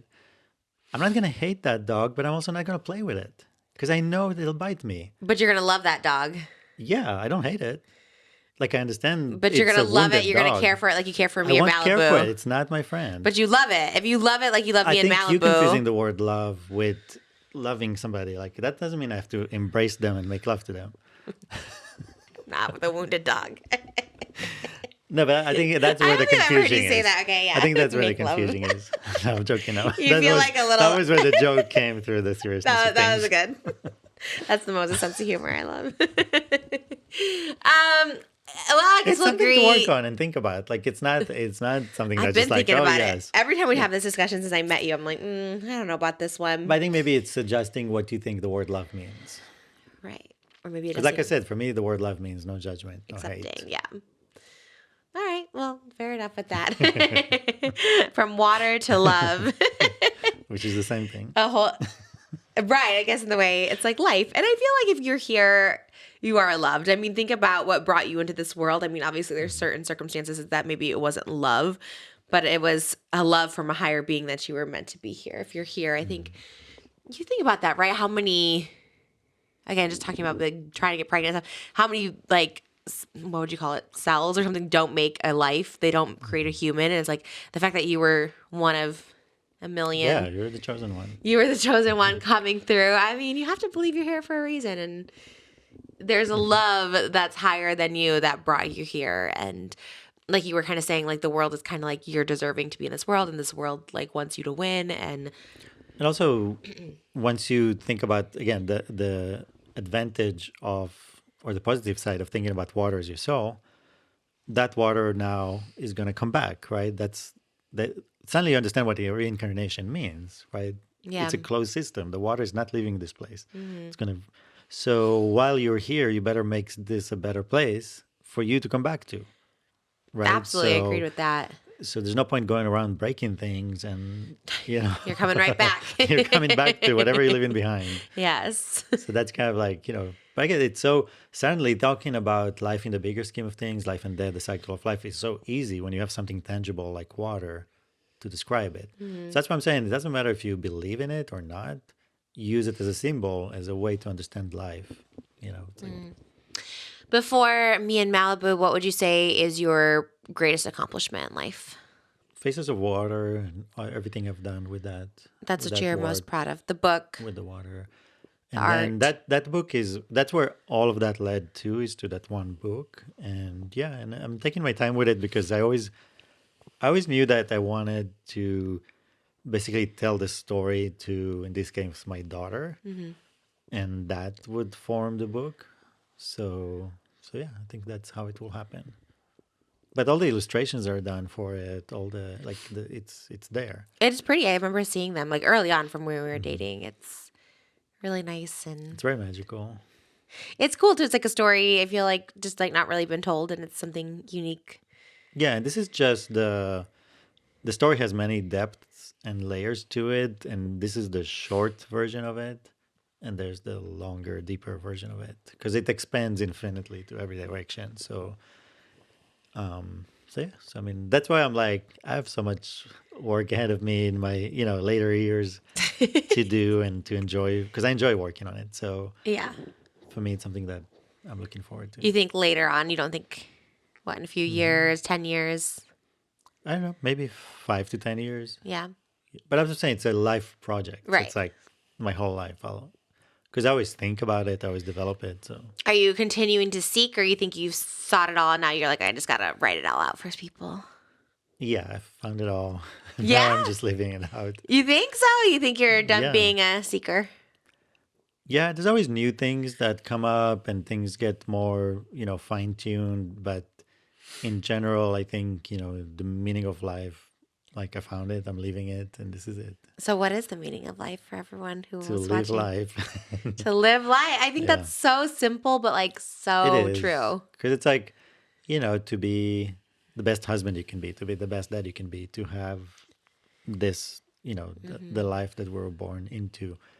Um, that is the meaning. Because I met a lot of people in a lot of places that are seeking, and they constantly go in this chasing their Yeah. own tail and constantly another, like there's infinite amount of workshops and conventions and things and Mm, breakthroughs, and but at the end of the day, you're still living your life, living your life until you but you don't. just let somebody else consume it from you. You know what I mean? Yeah. I was always like that too. I feel like I was always chasing like a high, or even now I still get in that thing of like, okay, the Hmm. next high, the next thing. But when I like stop, truly, I'm just like, oh God, like life is so good now. I always talk about like if I have a TV show and if we're traveling, but it's like I love our little routine. I love waking up in the morning and just like laying in bed. Malibu's up, got to feed her. She wants the tea on. She runs around brushing teeth with us, like seeing you, like I love Yeah, that. because Like, the good life doesn't have highs and lows. right. It's just every day It's is a a good life. constant, and then you realize that constant is one long high. It is. Waking up, But like having that in the morning is the best. It's like, oh, this is so great. Having your little foot in your mouth, like all this little stuff like that. It's just like, oh, or night. I love our nighttime routine. When the day's over, it's just like so nice. It's like, okay, we're going to take a bath. We're going to, you have to explain the food. the food. Wait, what? The Explain the food, food? the food. They The say. foot in my mouth? Her feet they're always in my face. So when we sleep, for some reason, she always finds her way between us and horizontal between us. Yeah. So either her head is on her, her legs are on me, I always or get her the head foot. is on me, her legs. I always have a foot in my So I always face. like I feel a little feet digging into my back. Or, Oh, me too. Always. I got to block it. I sleep like this, blocking my stomach and this. And I love the little foot. And I get so excited. And I see those little feet. I'm like, give me those little feet. They're so cute because we saw them in the womb and they're just so cute. funny. I love it. And that's amazing. I don't know how, when it just, anyways, it's just so beautiful. And then at night too, we just have our little routine and like eating and cooking dinner and watching TV. And then Malibu goes to sleep. And then, I remember we were like Ferrero Rocher watching RuPaul. And I was just like, oh God, this is like the life of always. It feels like a sleepover. I'm like, God, we get to have a sleepover. I always loved when you slept over at my house. And I was just like, it feels like a one long sleepover and where you Yeah. never go back to your house. Well, we your were in our house. house. But you know what I mean? Yeah. I would always be so sad when you'd go back and I'd feel so alone. I'm like, God, this is like every day. Yeah. And it's so fun. Marriage is one long sleepover. Marriage is one long sleepover and it's really, really fun. And then when you have kids, it's just, it's like the little things like taking her to her gym class or something like that. And just, That's fun. I love seeing her in gym class. I love seeing her because she's just so excited. Like, it's just so beautiful to see kids just be excited to just see bubbles and I don't know, just, just Well, dance that's the and thing. run around. When you see a child, you see that love we talk about before anyone tempered with it, Yeah. It's before so, any hateful, something that has a spirit of hate tried to interfere. and at that age, like today, she's not even 2 yet. It's like just seeing everyone just so happy and sweet to each other and just enjoying running around together is just like such a beautiful, simple thing. And I'm like, oh, I love it so much. I think it's great. It's the best. So we're gonna have one more running around. I know. It's so much fun. I know. You just like, kind of don't want to even stop. It's just like so much fun to see them blossom and become this person. Yeah, especially when you have such an amazing kid. You're like, okay, it's kind of like in that excitement. It's almost like in a small scale when you take a photo and then you get to see it. Here it's like you get to see it every day, all day, changing and evolving, and it's like discovery. Like you always, It's amazing. and you're like, what will the next one be like, and what did that look And like? completely And what different. who knows? It's like What is one thing that you would hope our daughters would get from you, like inherit from you? I don't know. I mean, I think I'm creative, and it's that sense of creativity because it always gives you, I don't know, joy and excitement and doing things. Maybe probably like the independence and creativity. It's so important. And the way you have your independence is like amazing. Like you are a person. We're so different this way where you're okay being alone. Like before we met and stuff like that. Like you said you were completely fine being alone. you had happiness, you had joy, you had stuff that inspired you before. Whereas me, I was just like a shell. Nothing inspired me. So I do hope they get that from you, where they don't Yeah, need. because that's a usually a good place to enter a relationship from. I think you attract then better too when people see, oh, they don't need anything from me. I have to Yeah, enhance their life in some way. I think that's a big one. Well, she definitely gets her creativity from you with her painting and stuff like that. for me too. You're a creative.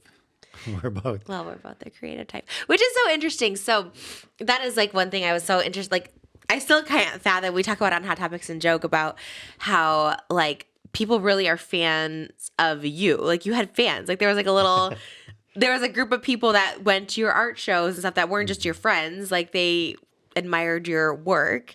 What is that like? You had fame in like a different aspect in a way. Like you had like fame in like, I guess, would you say the art world or the water world? Like, Yeah, but I think it's different because your fame is people are fans of you, the person.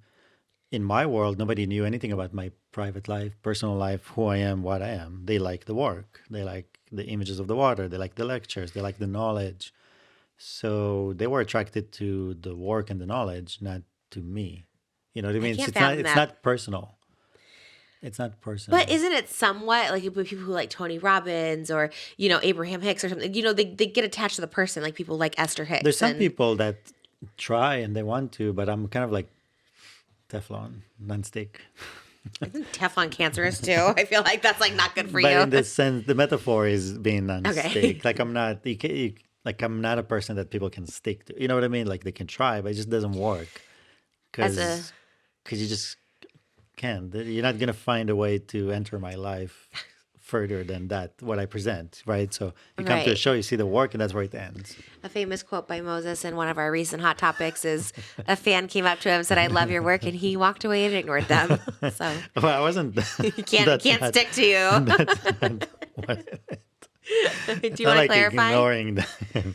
Don't ever say you're a fan of Moses; he'll just ignore you. It's just I move on very quickly from that. What was your I made it moment as in that world? But again, before me and Malibu, like where you're like, okay, I've accomplished something good here. Was there something where you're like, this is it? For me, I'll just tell you, it sticks out as your exhibit at the airport. I was like, oh, that's Hmm. so cool. Because again, I'm someone who thinks that stuff is so cool. Like if your artwork was in LAX now, Right.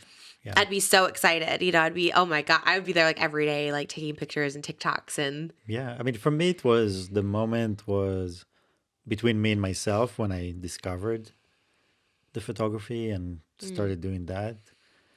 Then there was just constant moments because then I did my first big exhibit. And I remember that night coming back home and being kind of like, wow, I can't believe this happened. It was a huge exhibit. And I think just the prints, all the prints were like $20,000 to make how did you get that all money? the You just had the money prints. back then, or you, No, people, this was before GoFundMe, but people did people it, like supported it. investors? Yeah, they wanted this to Wow. happen. So that's where I felt like, okay, life is pushing this up and me up. The original Patreon.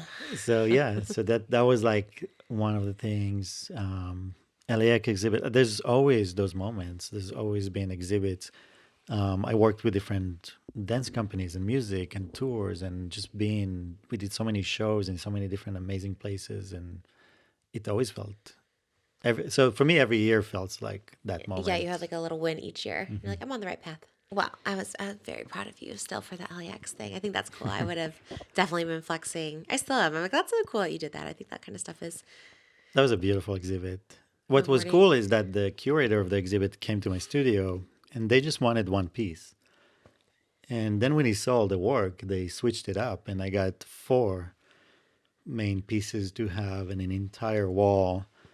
And yeah, so it's kind of cool when the people that do it are excited. They Of see your work course, and they're yeah. like, "Oh wow, we want more." And yeah, for me, art has always been a joy and it's almost like not work. So I never pursued or tried to advertise my work or Like a never. full-time artist or anything.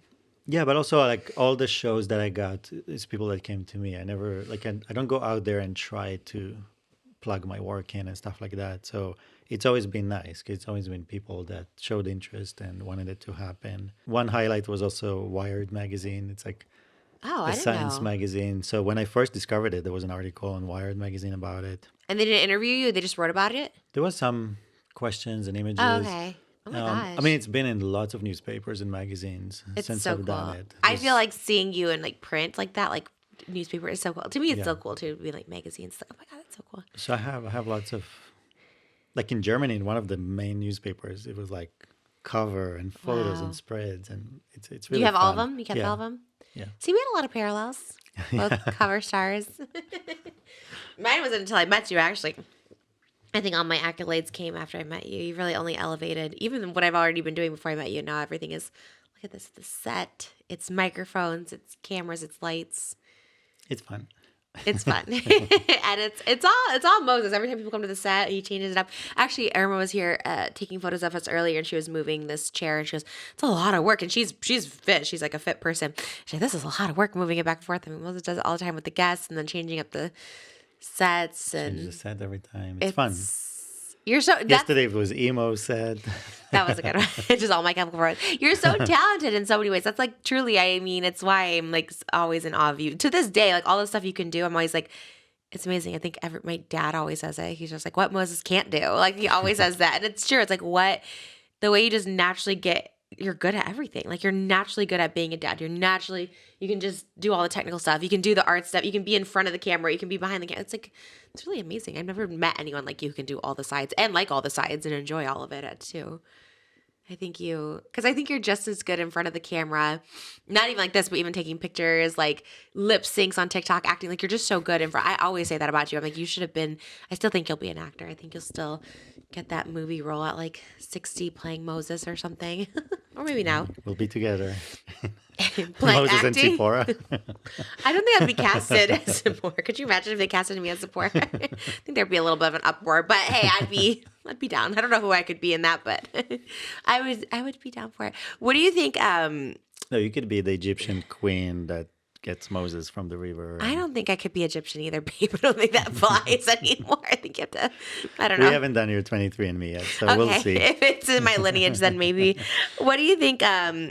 If you had social media back in your 20s, would you have embraced it? Yeah. Yeah, you think you would have been on it? Because you weren't on it that much when I met you. Like you weren't. Well, Facebook. Shout out to Moses. I do still have it. Should we shout it out? What is it? Face of Water. Yeah, there's Faces of Water. Are you still active? Because when I met you, you were very much into posting. I guess that's where you found a lot of your fandom. I guess, or like posted a bunch of Yeah, stuff. because at the time on Facebook, there was a short period of time when it started that it was organic. So like if I posted something, people actually saw it. And now it doesn't work that way. Yeah. You kind of have to promote your page for people to see it. So anyway, so at the beginning, there was like over probably 20,000 people that liked Faces of Water and followed it. And when you would post a That's a lot. picture, you would get 400, 500 likes to a picture. For me, that's a lot. 'Cause 20,000 I'm is a not- lot, yeah. Yeah, because I'm not, and it was really organic, and it was just about the images and the water and the comments, and so it was nice. It was nice to get that community, to get the comments and the interaction, and because I think it is the work itself of the water. It has its own beauty and magic to it, so people were just in awe from the thing. Yeah. So that was fun. So Facebook, I was definitely early adopter when it came out. I was on it. That is true. And YouTube too, you were. Yeah, 2006. So I have a background of photography, so both still and photos. So for me, I was on Flickr, like posting remember photos, Flickr. Yeah. So I would just take photos and post them. I have tons of albums of photos from whatever. So for me, it was like as a photographer. So again, it's always been about the work, the image. It was never me. Like Yeah. that's what I didn't even know. I guess when I joined YouTube, it was always about the content. I didn't know what a YouTuber was yet. Right. And it was also forming at the time. Like it took a minute, I guess you were in your 20s when you started YouTube, right? Late 20s. but a meaning in the sense of like being a person in front of a camera. But you were. You would film yourself. You remember the For- iPhone is my editor? Maybe I should hire it. Well, yeah, but I would do little things, but that was just little things. But I didn't systematically share my life with people. Right. You weren't sharing. Or was who you were. open to, people couldn't see who I am and like it or dislike it. Right. So that's kind of what a YouTuber is. People that watch them because they love them or they hate them, but they watch them. Yeah. So for me, it was just a place to post. I always like to post pictures. Even on Facebook, I would do that. Post pictures of my personal life photos that I took, or for the of the water. But I would definitely adopt it, but I wouldn't be in front of the camera. Right. Like now. Yeah, I would probably find ways to make art through using the platform. Be creative about using the Yeah, platform. I guess you kind of did adapt early to every social media. I guess that answers my question. Is like you kind of already did that, which is interesting. And then the water droplets formed, and they like you for you. They like the Moses, and now they want to know about your art. Now it's like the opposite. It's like people know you. It's kind of like this interview. Right. It's like people just know you as being the wonderful husband to me. But I mean, you do have so much more lore, I guess is the new trending word everyone's using. When I was up with Tana at the Madonna Inn, everything was lore, like the Trish lore, the pink lore, the Madonna Inn lore. I was like the Cinnabon roll. Well, it's time for Coded to go. So yeah. Coded, yeah. It's about time to move from Coded to the lore. The lore. I know. I was like, what's the difference? Now that everything is coded, let's... Well, there's a lot of Moses lore, and one of our fan questions, I already know it off the top of my head, but I wrote it. I always write notes, and the reason I write notes is because I like to like refresh myself, but I know everything. So a lot of times I don't even look at these, but I have these notes. I don't know if you want to keep these or give them out to our Patreon, but Moses likes to keep little notes. This goes to our Patreons. Yeah? Yeah, because it's... You don't want to keep one of our interview together? We got to be true to our commitment to our Patreons. Well, there's a lot. We could always keep like the first Valentine's Day episode one or something. But question was from one of the water droplets. They wanted to know about your Burning Man days. Oh. Which is a whole different Moses than I would know. I feel like it's a whole different Moses than like the water, the solitude, the floating in the ocean alone Moses. This is like you're with friends. You're cooking bacon. Bacon. Post-vegetarian. Wait, did you make bacon, right? And there's somebody, that was my first... Oh, that's what it was. I was vegetarian for 15 years. That was my first meal. My first time eating meat was at Burning Man. Okay, I thought you were making the bacon. I don't know why I had that memory. No, okay. yeah, but close. After that, I would. Facts you didn't know about Moses. He was a vegetarian for 15 years, which broke your father's heart when he was alive because your mom was telling me he used to make really great meat. Yeah. And everybody was vegetarian. And he's like, what the? And you said your dad was such a good cook. And I'm like, amazing, you didn't eat his... No, well, luckily I became vegetarian when I was like, kind of when I left home. It was later. So I grew up most of my life growing up at the house. I did eat all You did eat the meat. Yeah, but my mom and dad are amazing. She said cooks. He'd be so like upset when the kids wouldn't eat his food, his meat, and because everyone was vegetarian. Yeah, it was funny. Cause like I would come back home after a long time, being away for a year or two, and to celebrate, you would do like a barbecue. Oh, and you couldn't even just one day be like, "I'm gonna eat some meat today." I had the fries, the salads, Oh, doesn't that make you sad now? Because then Moses is such a meat eater now. Like you're like you only eat meat. Like if I'm like I'm gonna have pasta, you'll be like I'm gonna make lamb or steak. Being vegetarian for that long kind of reset my body to a place where the amount of meat that I eat now is the right amount for me, and actually I eat more fish and seafood than meat. I feel like your meat, it's steak and lamb. I feel like you're always eating that. It looks like it, but it's not. Chicken always. Liver, chicken hearts. Yeah, but that's also healthy. So I'm not saying it's not healthy. I'm just saying you're so meat based. Like before that, when you say meat, I guess I think about steak. But before that, I used to eat more just red meat.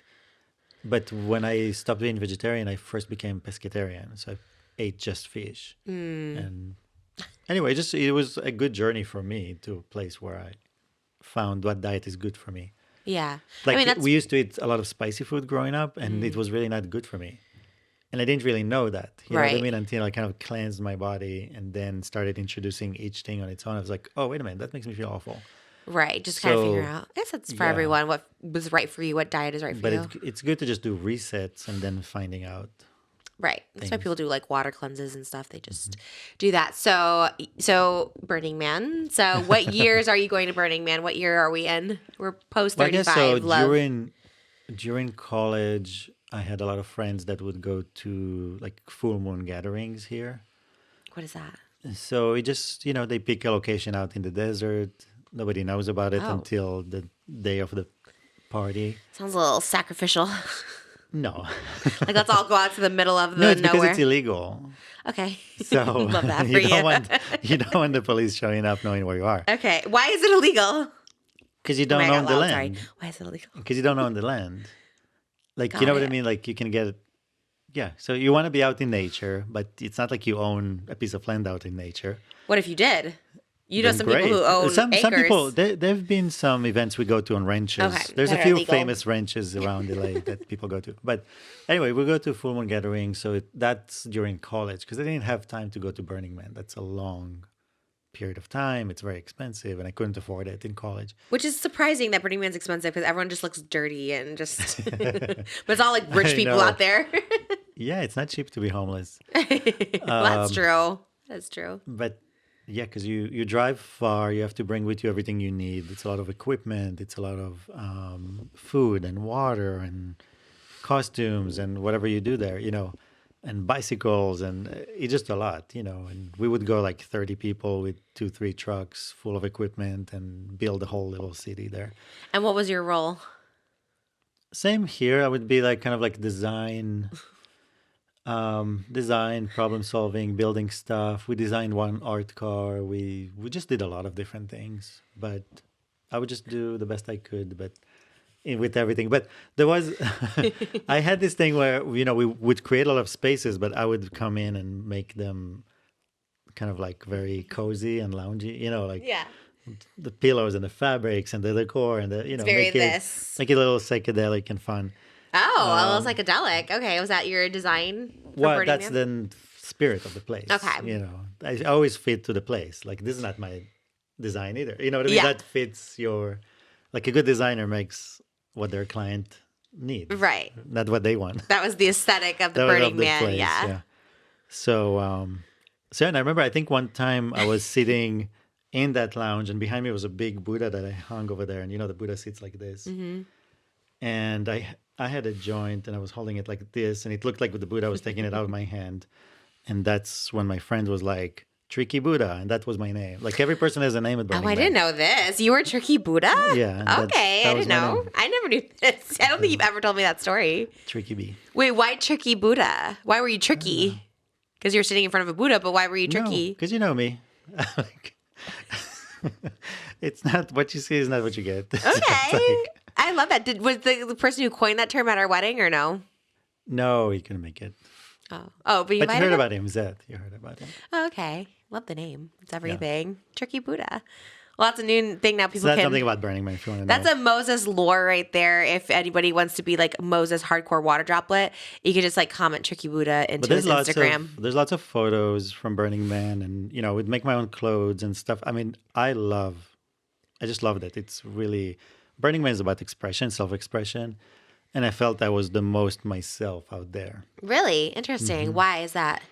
I just felt like the desert biblical Moses out there. Yeah, You just know, like nature, the just clothing natural. and the thing and the dust and the freedom and openness. And Burning Man is really about, let's say, if you know Coachella is about music, and you're kind of confined in a space surrounded by sound stages, and you watch shows. Burning Man is about art, so it's kind of the opposite. It's boundless, it's open, and you travel and you see things that you'll never see anywhere else. But it's about the art is more than the music. Huge sculptures, beautiful things out in nature. And as a sculptor, like consider myself a sculptor.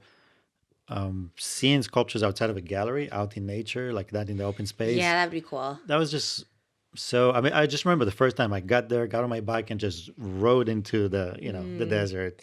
It's like There's freeing. no bigger joy than that. Yeah. So I just loved it.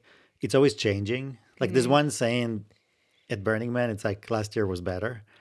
'Cause it's Last always, year was better. yeah, because it's always changing. Okay. And if you're not somebody that adapt to change, Right. and you only live in your memory, it wasn't like the last first year. time was the most amazing time. Yeah. But then it's just a thing, you enjoy it. But so it's something like that. So I don't know. Today it will be different than what I experienced, and somebody might go and not like it or whatever. But Or if you went, I wonder I if know you would what like it it. is. Well, I know what it is. I would like it because I would Yeah. know that I don't know what it's going to be exactly, but how to adapt. That's and one thing adjust we to should it. have done together pre-kids. We should have done. I guess we were in quarantine. I They didn't don't have know. it. Huh? You would last maybe a day at That Burning is Man. not true. I feel like if I was with you, especially in my in our younger years together, I feel like I was more.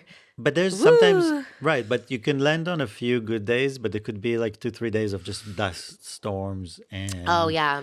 Like or the like last the last Coachella, one, yeah. the mud and the Where people rain. were like hitching rides back. Who was it? Like some celebrities were just like trying to find rides Yeah, there back was or that something. DJ and then somebody else. But It wasn't like David so Spade or someone random like that. I mean, not it's him. hard to predict. You know what I mean? So I think Yeah. for you, it needs to be more predictable of knowing how it's going to I think be. when I first met you, I wouldn't have been like that because I liked being more, you know, I was more fun back then. I was like, let's do this, let's do that. Like I just felt a little more wild and free.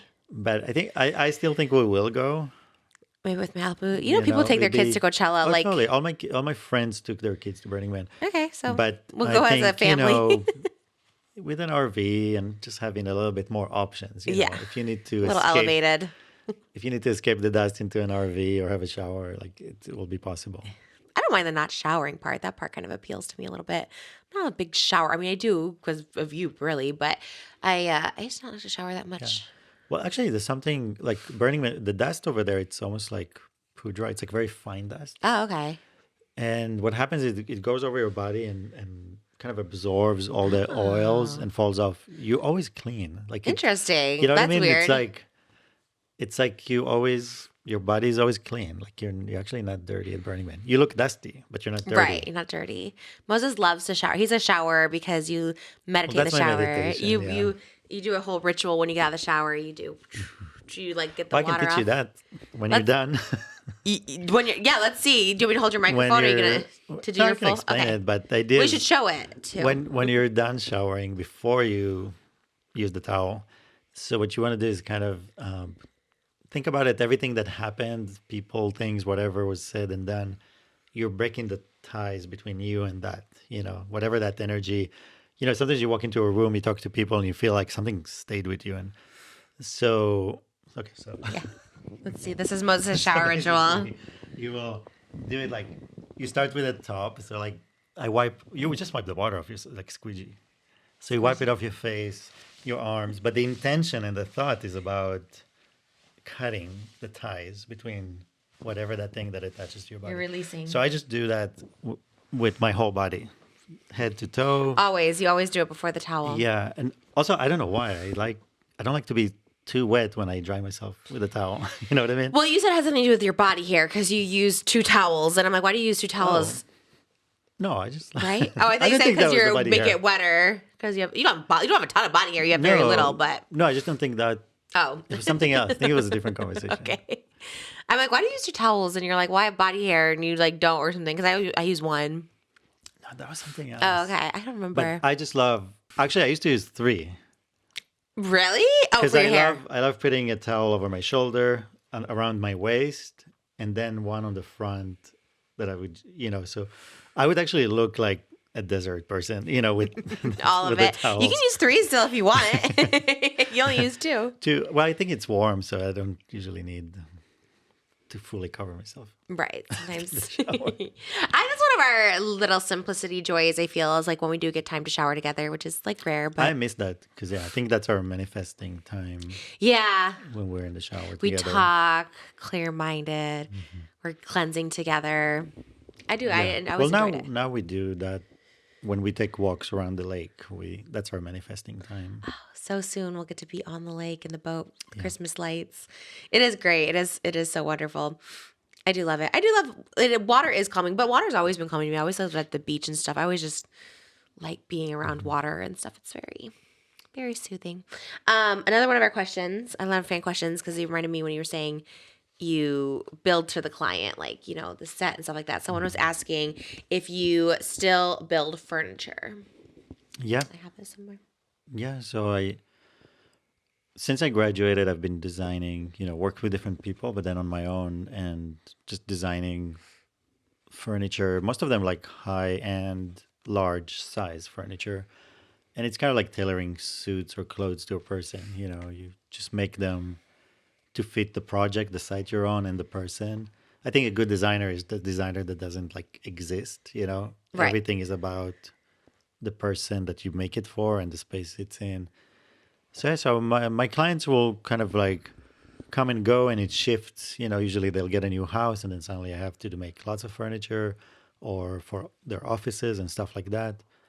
But yeah, it's a few clients that just always come back to me, and we make things happen. And every piece is one of a kind, and it's always exciting. Did you And I ever always design stuff for yourself? Sorry, go ahead. and I always get pictures of them using it and enjoying it, or the kids playing with it or something. Like it's fun to Those are see fun to see, yeah, when you can how like see much people people. like them You've and built use some them. really cool like interchangeable furniture, like very cool where like you said, kids can kind of climb on it. They can build like different shapes and stuff. It's really neat. Is there any, did you ever design furniture for yourself besides our house, before our house? No, only when we got married. You never did a piece for yourself ever. Not really, because I mean, I would think maybe if I, had, I don't know, like the museum, or like then I would have designed pieces for that. Or if I had a showroom, maybe I would make some pieces and then, but that just never happened. I was always busy. Like Yeah. I never had the time to, or a place of my own, like to have a place where this is my house. I'm going to design furniture for this house that will stay here. Right, because Because before that, I moved a lot, and moving is horrible as it is. yeah. So you want to minimize the amount of stuff you move. We couldn't move out of our house because our furniture is so massive and just like Yeah, stuck. it will Our just stay stone here. table, our huge couch that had to be air lifted in basically. So it's Yeah. wild. Were you always doing oversized furniture? Yeah. That It's was always like been your thing. I remember you showed me a table, you showed me couches that were like I made a oversized. table that's like 23 feet long from a wood we got from Fiji and all kinds of stuff like that. Like it's just always been something big and different and unique. Is this, I'm gonna get a story mixed up. Did you get wood from Mel Gibson's son? Yeah. Okay. So random. Only because there's another connection I have to Mel Gibson, not me, but someone else I knew. And I was like, is that you too? And I just remember everyone talking about his son getting what? I don't know. Anyways. Yeah, no, it sounds really cool. And we did a lot of projects together. Like get wood, because they have, I think it's called monkey tree. It's the type of a rain tree, but they have an island in Fiji or something, and they bring the trees from there. And I got the wood from Mel Gibson's island. That's so crazy. It's very I Kardashian guess coded. it's a good island to be connected to. Fiji Island. Because remember Kim Kardashian was talking about like, oh, this wood is we from, saw- what was Well, it? I think we saw a compilation of rich people talking about their wood. Wood, yeah. So it's like every person was talking about the wood is from here, the wood is from there, the wood We is need this. something from Fiji wood in our house. And we're not very wood coated here. Right. Well, we'll see. I mean, there'll be a project that will kind of suddenly present itself to us. Be like, we need a wood from Fiji. But we're more, marble and Very things that are more much. shiny and glamorous here. Which your in the house South. was white marble as a kid, so you kind of manifested My whole family worked in marble. Like everyone, all my so uncles, wild. my dad, everyone worked in the marble world. So I grew up around like huge stones, and So cool. that's why I think I was also never afraid of like materials and working with things. 'Cause Right, because you just grew I up saw with my it. dad work, like I would go to work with him, and we would move around blocks of marble that were like 1 or 2 ton. Because they have methods. How? They literally worked like, the Egyptians or something. We had all kind of methods where you use like wood to roll it over and then tip it over and roll it to place and landing it in. And it's dangerous too, because yeah. one wrong move and it will crush your fingers. And that's me as a kid Oh my God, that's crazy. with my dad. It was like very intense. Well, but- you're lucky that you've kept all yours. Well, we're getting white marble in our floors yeah. soon. I'm This very will be excited. reminding. And black marble. Our bed is white marble. I always liked it, and I never had it before you. So kind of, you're the marble king from the beginning. You always had it. I had another question from our fans that asked, "What do you think of the North Sea TikToks?" Let me think about That's it. pretty good. That was pretty good.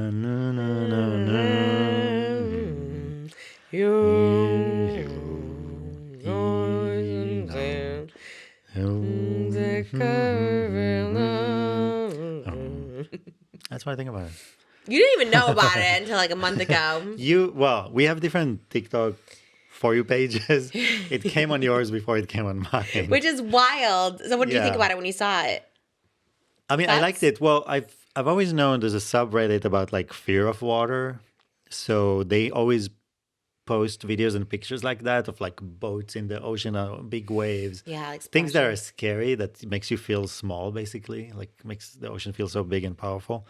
So I've known all that imagery, but then it was funny, especially when the ones I saw was you. Yeah. I don't know what that correlation was, but Like you walking a little boat in that ocean. And I mean, my For You page is mainly fan pages of Trisha and Well, because you post fan conspiracy edits. theories. That's, I know you do have a lot of conspiracy theories. I was like, I where'd don't these know come why. from? I don't know. TikTok is Probably because that's what wild. you search for. I feel like you look for stuff you. No, no. TikTok works the way if you see something through, then they'll show you more of the same. Oh, so you're watching Yeah, them I through. never look for something. It's Would you ever go to the North Sea? yeah. We should go on a cruise to Antarctica. Is that the North Sea? Antarctica. There's this North Pole and the South Pole. That's what they call the North Sea. I didn't know. No, I'm just saying we should go to. I want to see the icebergs and the Yeah. penguins and When are we the gonna go? whales. I'll have to wait till the kids get a little older, I think, so they can They'll be. love it. Oh, they'll love it. Could you imagine being a kid and seeing like penguins and stuff? Malibu already loves penguins. Does she? When? Where did she see them? Oh, on the Here TV. and there, yeah, yeah. Oh my God, I know. I can't wait to take her to like. Yeah, I guess Antarctica is really the only like a humane way to view penguins in their natural habitat because otherwise you take them to the zoo and there's controversy there and she'll love We're it though. going to the zoo. Me and you That's all we have in our heads now. going to the zoo. Shout out Miss Rachel. Someone did ask, what's it like being a girl dad? It's great. I mean, I think I don't know. It's amazing how much they love their dad, so it's cool. Our girl, oh yeah, in Malibu. general, girls. Well, not every girl. There's a lot of Okay, I daddy don't know. issues. It is crazy because there's that term daddy's girl. And I was like, never really understood that. And then it's like, now I see it through. Well, people will say that too with Malibu or anyone who has a healthy relationship with their father. They're like, yeah, they're a daddy's girl. So she I is. know. I mean, it's fun. It's amazing. I think it works because it's in line with what we've already been doing as far as a marriage and being with you, and then there's another girl. You know what I mean? It's like it works in line. But girls are just amazing because she's so calm and creative and smart. I mean, she knows 100 words, and she's not a year and a half yet. So smart. So it's fun, and I don't know. I mean, it's fun because she's so gentle and creative, and And so are you. You're such a gentle parent. Like my mom always says, everyone always says it. It's just like how calm and patient you are with everything. And yeah, I think being a girl dad suits you for sure. I think like also just there is a bond. Like I can't even explain it, like how she's so connected to you. And yeah, I don't know. She just loves if you go away, she's like, oh, she like just wants you around. yeah. But I mean, it's both of us. But yeah, it's like when I'm with her, she's always like, "Mama, Mama," and we're like, because I always tell her, "You want to go show Mama?" And she's like, "Yes." And let me go show you stuff. I mean, she is in this like cute phase now. She is getting more mommy's girl. But I love seeing it. I love it's the best. It's the most healing for me to see that relationship, and I'm so happy for her. I love seeing the relationship, and I just think it's so cool, and I'm so glad we're having another girl. And one of the questions that kind of segues into the next one, toxic masculinity, and also it was kind of like part of the same question, getting, I guess, hated on or judged for being like, I guess some would say a present father, but being like Right. a primary caregiver or being so involved. I guess I don't really know how. The person who asked the question was very I know, nice. 'cause it's- Toxic masculinity. They basically were saying they didn't have a present father, so they enjoy watching it. But how does it feel getting judgment and hate for Right. being hands-on? Maybe more so than me at times. Like you're definitely you just have a lot of energy and you're more active and stuff like that. As far as like, you know, you're just more initiative when it comes to it. You're just more natural. So, but you get a lot of hate for it. A lot of people call you momsis. A lot of people call you a nanny. When in reality, like this girl said, she's like, it's a present father that I wish I had. So she was enjoying it. She was just asking, how does it feel? This culture and being taunted for that. First of all, I don't like. To me, that's all compliment. Same. Because I feel like from the stuff that I've learned, one of the things that is missing the most in our society now is fathers, like dads. Like it's just absent in so many levels in so many places. So for me, I knew that one thing I wanted to do is be present, to be there for both the wife and the kids, like not. And I didn't even know that I was going to be so hands-on and connected. I just didn't know. It kind of happened, right? It's like an instinct that just came into action. And And I think that's where we balance each other so well, because like it's always been the case with everything we do. There's things that you do best and things that I do best, and usually they're different things. So we always balance each other perfectly, and that's what it's really about. So I think anyone that has issue with a dad being present either didn't have a dad, or they're jealous, or they just don't know. Like they don't know what the issue Yeah. is in their life and the issue in general. So again, it comes from a place of judgment, it comes from a place of hate, might be even jealousy, because I think it's hard. I mean, I remember even for myself to see other families that I thought were the ideal families in my mind. It was hard to watch. It was hard to see something that I didn't have or feel like I wanted. So I understand it. Like it's hard, but I think try to make it instead of trying to break somebody else's. I agree with that for sure. I feel like you see something for my perspective is like you see someone like a boyfriend that was always around, they'd call him like a payroll boyfriend or a golden retriever or something like that. And it's like when in reality I do think it comes from like jealousy of like someone who doesn't have that, who's like boyfriend isn't present, who doesn't do the things, or husbands, you know what I mean? And we see that a lot on TikTok. It's just so many moms asking the dads for the bare minimum. Change a diaper, come to a birthday party, help plan a party or something. And so when they see you do not only that, but like really just everything, like not only are you planning it, you're building it, you're, getting her dressed for it, you're like doing everything. They're just like, maybe, yeah, I think it has to be a little bit of jealousy, I think, or just either for themselves, they didn't have it, or they don't have it currently. Because it's hard to find. You're rare. I mean, you're a rare person for Yeah, sure. but I mean, the role of the dad is to protect the children and to be there to protect them. And most kids that got hurt is because there wasn't somebody there to protect them. And that's why I feel like, they act out when they see somebody else that's been protected. Because it's like, so They didn't get yes, that. They weren't protected. yeah, and it's horrible that they Yeah, weren't. And I think it's that very goes sad. also to what you were talking about, like people asking about, I don't know if it's toxic masculinity. Like it's usually weak men, that don't protect their families, that don't protect their children, that don't stand up to the things they need to stand up to and let things by. So I think it's more, yeah, because to me, I don't see anyone as like, I don't know if it's toxic. I just see them as weak. It's weakness. Kind of the same. I guess it's just like the new term is toxic masculinity, which is very much if you're a guy who thinks like you shouldn't have to change a diaper because you're a guy, or you shouldn't have to cook, or you shouldn't have to do this. That to me is toxic masculinity. I don't know. It's kind of, but at the same time, it's those guys that are like, wanting the traditional roles, and that at the same time also expect the woman to work, and like pay the bills. It's like, okay, do you want someone to take care of your kids? But like they also want her to be like a modern woman and like work and contribute to the bills. It's like, that's not, Yeah, I think it's you yeah, it's can't very. have. It just seems like a very old-fashioned way of thinking about things, I guess. And because I could have a choice of getting a nanny and then working full time, but all I'll be is thinking about Malibu or being with her or working with her. Like the investment, because altogether, what they are, we're talking about the year, let's say from 1 to 4, 5, to really help them shape a really good personality and shape a good, sense of confidence, creativity, all those things. So to give 5 years of your life for your kid is nothing in the grand scheme of things. I gave 5 years to college. I gave 4 years for high school. I gave 8 years for elementary school. I gave so many years to so many other people. I worked in jobs for 6 years and seven. I did so many for so many other people. So this is the project right now, and this is what I'm giving the best and the most I can give to. And I remember it was like random in some restaurant. This guy came up to me, old guy, really old guy. He came up to me and because he saw our interaction with Malibu, and he's like, you know, um, he said something like, "Kids come back to the parents that were there for them." Like, because he saw something, I don't know what it is that he saw, but he saw something, and he was like, and he was very like happy, and something about her basically coming back to us rather than just leaving and not coming back kind of Oh thing, yeah, I which many know. kids do, Yeah. they just leave.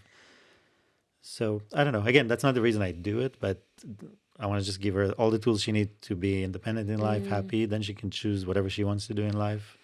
and I'll support that. And we're lucky that we're able to too. I mean, it does. Our daycare system, everything is so messed up that childcare is so expensive. Where it's like you have to work to do it. If you're like a single parent, you have to work, but then you have to pay for the childcare. It's just like this vicious cycle. So we are like, if Yeah, anything, I just think we are so lucky. So like the people that do yeah, hate, and most people are very like they love it. They're like dad goals, husband goals, but I feel like the very few that do hate is that because we are so lucky that we're able to do it. And I think more people probably would want to be home with their kids and they just can't, or they would love their husband home, but they're working or they're not choosing to be home or whatever. So I think we're lucky, and people but the can thing see is, that. when hate sees love, there's nothing it wants more than to destroy it. Oh, well, that's And so. especially when it's children, you'll see parents destroy their own children because they see their love and they just can't, and they'll destroy it.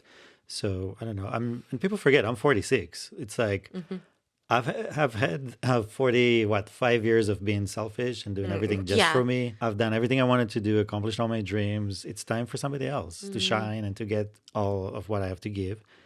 And it's fine. And if I was in my 20s, it would be a different story. If I was in my 30s, it'd Oh, be a for different sure. story. But Malibu is lucky. We're lucky. This is the situation we're in. And that's our subjective story. Anyone else to draw any judgment or compare it to anything else is just wasting their time. It is. At the end of the Because day, it's just a waste of time. especially us, like, you can't compare it to anything because it's so, I don't know. Unique. Yeah. Yeah, I agree.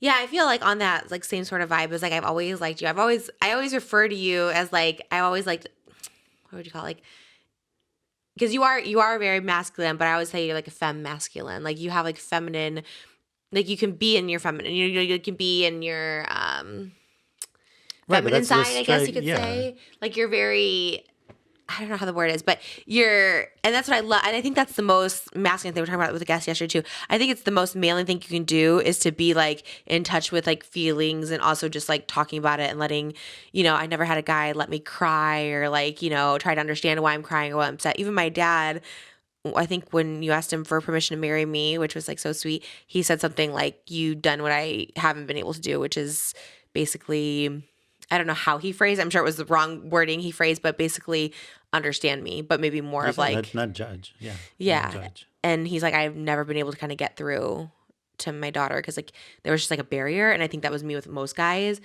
But, and we haven't even gotten, I mean, that was a whole other question about, just understanding me and figuring it all out. But what would you say to, I guess, just the men out there that suffer from this world of toxic masculinity, that you have to be like a man and stuff? Like, what does it mean to be a man to you? Like, what is being the man of the house? What is being a father, a husband, like, or being just a man in the world mean to you, and what's important? Because you are the best man I know, and I think there should be 1,000 more like you. So if there's a lecture, a lesson to being a good man, what would you say? Oh, it's a long lecture, but no. Me or you? Oh, you No, lecturing. for- Well, we for have lecture time. that, no. We have another hour What if you is want. a man? No, I'm joking. So the man has the opportunity to kind of like channel into the house the love, to bring it into the house, and then it's kind of like the love and the order. And I think why I'm not comfortable with the question is more because, like I said before, you can be a woman and have that spirit of the man, and you can be a man. And so I don't want people to get stuck and think we're just talking about men in their physical male I think the body, way society views right? So men. so all I'm saying, like, in good relationship, there's a balance between the masculine and the feminine, and that can present itself in the different bodies, right? Okay, so don't be stuck on, like, we're talking about, like, you know what I mean? I'm talking more about like, But to be that good masculine energy in the household is because when you're strong, you're not angry. You're not, because a lot of men think that to be a strong man, you have to show force. You have to be, assertive and angry and violent to some degree, right? Whether it's in speech or in action or actual violence. That's the opposite. Because if you can't bring, love and peace to your house without violence, then it just won't happen. So I think a lot of people overcompensate and are afraid to be softer or to be vulnerable or to be in their more feminine side. they're afraid and they freak out. And then, some of the worst criminals are people that are basically were not straight, right? They were like in their opposite bodies, and they were so freaked out by it that they had to prove themselves, like, no, I am this body. So I don't know. For me, again, it all goes back to love. So love, judgment is hate, no judgment. Anger is a form of expressing hate and judgment, right? Like we're raising the kids. You get angry, that it ruins their soul. Like you can't get angry with a child. You Makes them can't. anxious and Yeah, that's why they need the medications and all that. They're so much anxiety because they deal with so much anger and judgment from their parents. yeah, we're definitely in the new wave of a generation where, like, yes, the fathers are more present. We see them at like dance recitals and stuff like that. But also, yeah, not getting angry. I just talked about this with someone the other day where it's like we were told like stop crying, like, you're faking all stuff like that, rather than being like, okay, why are you crying? Like, what's wrong? Yeah. Which I feel like any like us, me, whatever, our generation was not like that, and now we're in this new age of like understanding. So hopefully. And again, I go back to like the male, and like little boys, because I think little boys are just. I think I sent you a TikTok of how they're treated so differently than the little girls, right? Little girls, it's like, oh, that's so cute. And like little boy does something, he's like, stop doing that. You look ridiculous or something like that. They just get treated so much harder. So they have to develop this like harder skin. But hopefully, they can just see from like again, their dad or whoever, like that you can be soft, you can have feelings, you can cry if you're a guy.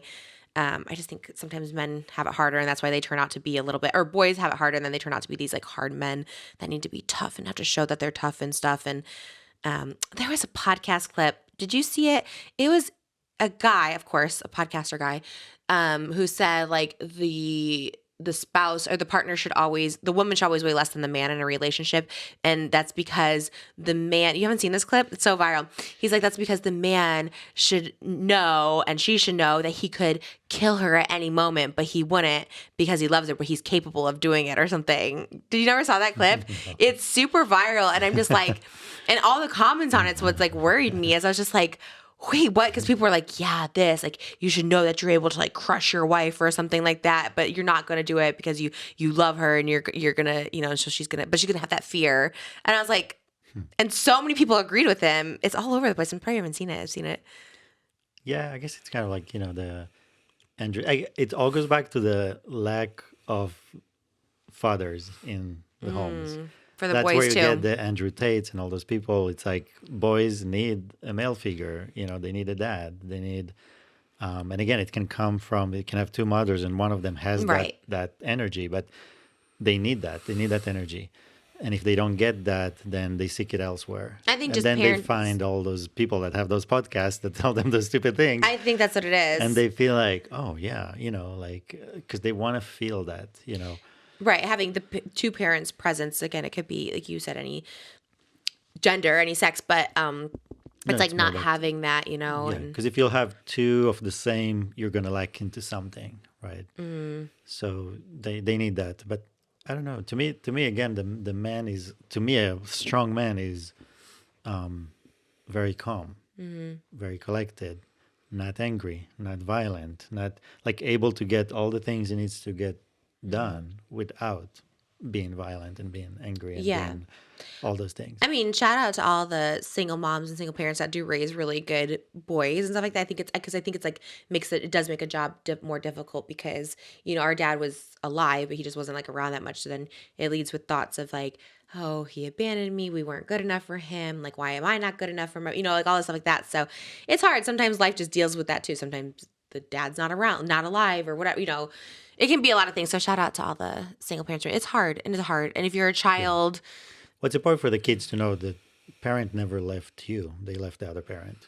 Like no parent leaves their child. They leave the other parent. Like whatever it was impossible for them to be around and deal with. So they left. But But it's hard to like think that as a kid. Of course, as kids, I had my own thoughts, even though my parents were together. But,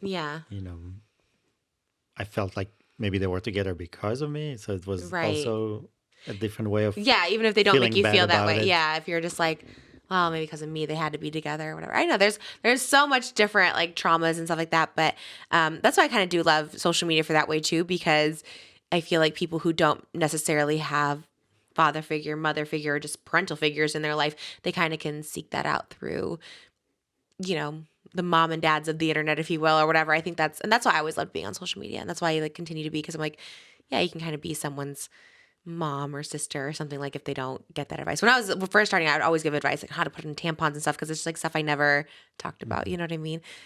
And I think that's what's great about you is, again, different strokes for different folks, but it shows like a present father, a father who wants to be there, a father who does everything. Like Malibu Will talked about this today. We'll always look back at videos and always see like how much she was wanted, how much she was loved, how well you treated me, how like so especially you treated her, and she'll just like have those forever, you know. In real life too, you're like that.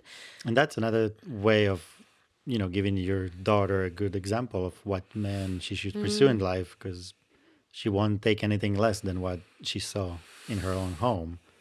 So that's really important. Oh, she's going to find like an amazing person, because it's going to be so hard to compare to you. It'll be like one of those things where she's just like, I don't know, my dad was pretty great. But a lot of people who didn't have a dad growing up, you're like, well, I'll just take any guy who will. No, because if they see somebody being mistreated in the relationship, then they'll think that's normal, and they think that's just how it is, and they'll accept it. In our case, she'll see something, somebody will try something and be like, no, that's not how you treat a person. That's just wrong. Which is like the greatest thing. The, That's the greatest gift. And then she'll just be able to be secure. And I'm super excited for that. We had one other question. We have a lot more questions, but we have only time for a few more. But there was one about, there's favorite moments together and dating someone with mental illness. And these are both really great ones. Oh, man. All right, we'll go with the, because there's a beautiful clip already of you. We did a whole deep dive on dating someone with mental illness. Am I the first person you dated that was mentally ill? That you knew of? Probably not. I mean, I don't know. I mean, I don't think so, but I think it's the first time that I got to, I don't know, be not judgmental and be in a way. So, I mean, maybe we'll just, if you talk about it, it'd be easier. Like, the main issue in the past, if something would happen, like between us, before we met, let's say in the past, I would take everything personally, right? I would think, let's say you say something to me and it's not nice, and I would take it personally and I'll be angry at you. And where today I wouldn't even take it personally or think that it's directed at me. And then we'll just work through it, right? So the big difference is really about knowing that if somebody has a mental illness or any kind of issue, that it's their issue.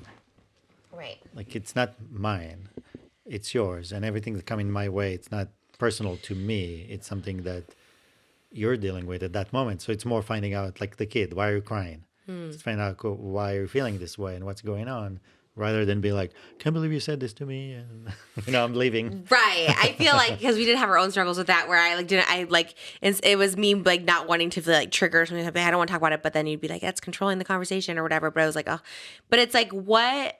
This is such an interesting. Right. Because I'm able to just sit down and talk forever about something and not get, not get triggered. Right. And for you, like, at some point you just knew, okay, I need to stop here and come back to it later. Because we saw what happens when it doesn't stop. Yeah. So then I was like, well, but that's not fair. I want to talk about it now. Like, I want to resolve, like, why are you stopping? Like, are you not wanting to talk about it because you think I'm right, or you think you're wrong, or you think you're right, or you think right. You're just like trying to end a conversation. Yeah, trying to control the conversation. And like, so it's not about control. It's about, you actually was trying to self-control you. I think it's tough to date someone with mental illness. I think as someone who does, I could never date someone who had something similar to me. I mean, even though I could understand it. You would trigger each other endlessly. Yeah, that's true. I'd be locking myself in the bathroom. They'd be locking themselves in the exactly. baby would be like, wait, what? Yeah.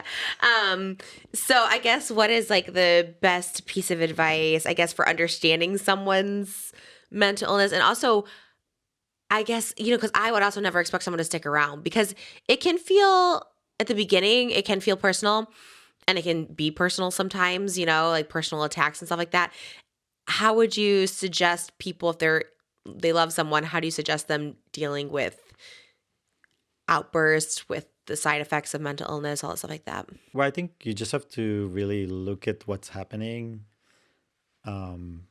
Just think that you're not in the room. This is happening, right? Like, So none of the words are coming towards you. Nothing is happening to you. But it is. No, It's but I'm saying right. that. So step aside in your mind for a second, look at the situation and try to evaluate, okay, is what's happening with this person? How can I help them? What do they actually need right now, rather than what's happening to me, what's said about me? Because again, I don't think it's personal, but sometimes it's manageable. Sometimes it's not too. Like you shouldn't stay in an abusive relationship. So it's important to. That's what I'm saying. To step aside and try to look at what's actually happening, and then when things calm down, you'll find the truth. Right, the dust will settle, and then you'll find out how that person really feels. They feel horrible about what they said. They didn't mean what they say. Something else happened that triggered them, and then you can decide to yourself, okay, can I live in a relationship knowing these are the triggers and I'm able not to push those triggers? Or maybe you can't and you will always push those triggers, then walk away. This is not for you because you're going to be constantly. Because I think what's not fair is that I could easily always trigger you and then you'll feel bad for being like basically control you through the anger, right? Because when somebody's angry at you, you win. If you make somebody angry, you won. So again, so I think it's really important to watch and see, is somebody pushing your triggers to make you angry and trying to control you? Is somebody getting angry, they have triggers and you're not willing to, you know, do the work not to push those triggers? I don't know, there's a lot of, it's not easy, but Yeah, it's like understanding. to explain it. Yeah. But it's easy if you're looking at the person. I think because if you really love the person, then you're not judging their actions. Trying to understand it. But then also in your love, you're talking to the love part that's in them. And that part is not mentally ill. That's, I think, what's important to understand. The part that that person has in them that is love is not ill, The is soul actually and is totally fine. And the more you bring it out, the better they'll be. Because the term, the term like love the hell out of somebody. yes. What do you think that means? Yeah, just that, like, love them. Like, God, I know what it is. It's like love the hell out of someone. It's like kind of like you love the mental illness out of me. You know what I mean? Like, Right. So it doesn't mean like you love them a lot. It means you're using love to take hell out of them yeah, okay, yeah, because they're in hell. There's hell in love the them. hell out of them. Yeah, It's using love to it's very much. take the hell out of them. That's true. You love the hell out of me. That's for sure. Because people in this world are either in heaven or hell, but it's Mm-hmm. in this world. It's here. Oh, it was awful. When I was the way I was, it was horrible to like lash out on so many people and just be that person, that unhinged, crazy, stay away from, dangerous. Like, it's like nobody wants to be that person. And I just thought, well, that's just me. That's just like what I'm dealt with, like whatever. And I really do feel like your love healed me, you love the hell out of me, all of that stuff like that, because I feel, I guess it's a more manageable now. I guess I do have like my instances, but it's definitely nowhere near where it was. Not even just at you, but just because it's usually the people closest to you, mentally ill people, kind of like lash at it. But on the internet and stuff like that, to be so angry, and so it's like it's a whole 'Cause it was different. to a point where you had to self-medicate to not feel so bad and anxious Yeah. and about yourself. Well, what about now? Because I guess it's a different. I wouldn't even call it mental illness. I don't know if it's. I think there's like a prenatal partum. It's like postnatal, where this pregnancy has been a lot harder as far as my emotions. Like I feel like I'm so much more emotional. I mean, you guys saw now, I just like cry over everything, and there'll be times where I just cry. Like we'll be out on our date night, I'm just like crying because and for no reason, or I'll just say I'm just sad or I'm just unhappy. We had one over Christmas break, and I'm just like, I just feel so miserable. And and I would tell you, like, literally, you're perfect. Like I was crying. I was like going to get my nails done, and I was like sitting out there, and I was just crying, and I was like, this is like everything I dreamed of. And it's like I'm like every other day, I'm like so happy, and everything's perfect, and I've got my daughter's perfect. I have a perfect husband. I have like this beautiful house. Like we are, the careers are good. Everything's great. And I was just like, why am I so unhappy? How do you deal with that? Because like you really are a saint. Is it patience?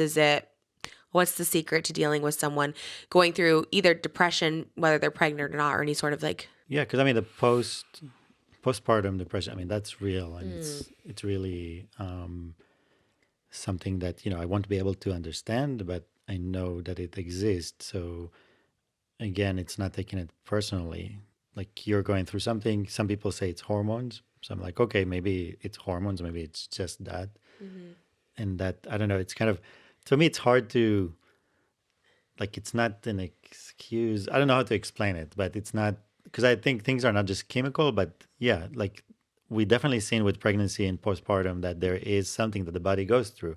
So it can be explained in many ways, right? You had a baby inside your body and now it left, and your body goes through so many changes, and making the baby has taken away so many, nutrients and minerals and things out of your body. Like there's definitely reasons to be and feel all that. So I think it's just really helping you just go through it, helping you navigate through it, and not feel so not to feel alone, because then it's even worse if somebody feels that and then you get angry at them, and then they feel like they're doing something wrong, and then it spirals into something else, right? Because that moment, that's the only issue, and at some point it goes away. But then if you're angry about it and get upset, then you add another issue to that now. So now they're upset about being upset, and it's a spiral that will just keep going down. So being a support is sometimes all you can do. Sometimes just being, even just listening, even if you have no solution, because there is sometimes no solution to it when you feel that way. I know for me, it's just like I have literally everything. There's no other solution. One time I was sick, just like with some flu or something, and it was one of those serious flus. And they gave me steroids, I guess, with the medicine. You know how sometimes they give you steroids with the medicine Yeah. to help it work faster or stronger or whatever. And I remember having this intense feelings and emotions just swap through me about things, and things that I would never feel a certain way about. And I would just feel like sad or emotional or something. Or I remember something as simple as like a food that I wanted that I didn't have. And I felt like I want to cry. I don't have this food right now. I Like, didn't know this so about anyway, you. so those steroids, which I think is kind of equivalent to hormones. Right. And I immediately stopped taking. I was like, I'd rather be sick. Then feeling all Like, I those. want to have the flu Those are awful feelings to have than to too. have that. But that's the one I time never knew that about that I you. had this weird, like, emotional roller coaster that had nothing to do with reality, had nothing to do with anything. But the feeling was so intense and so,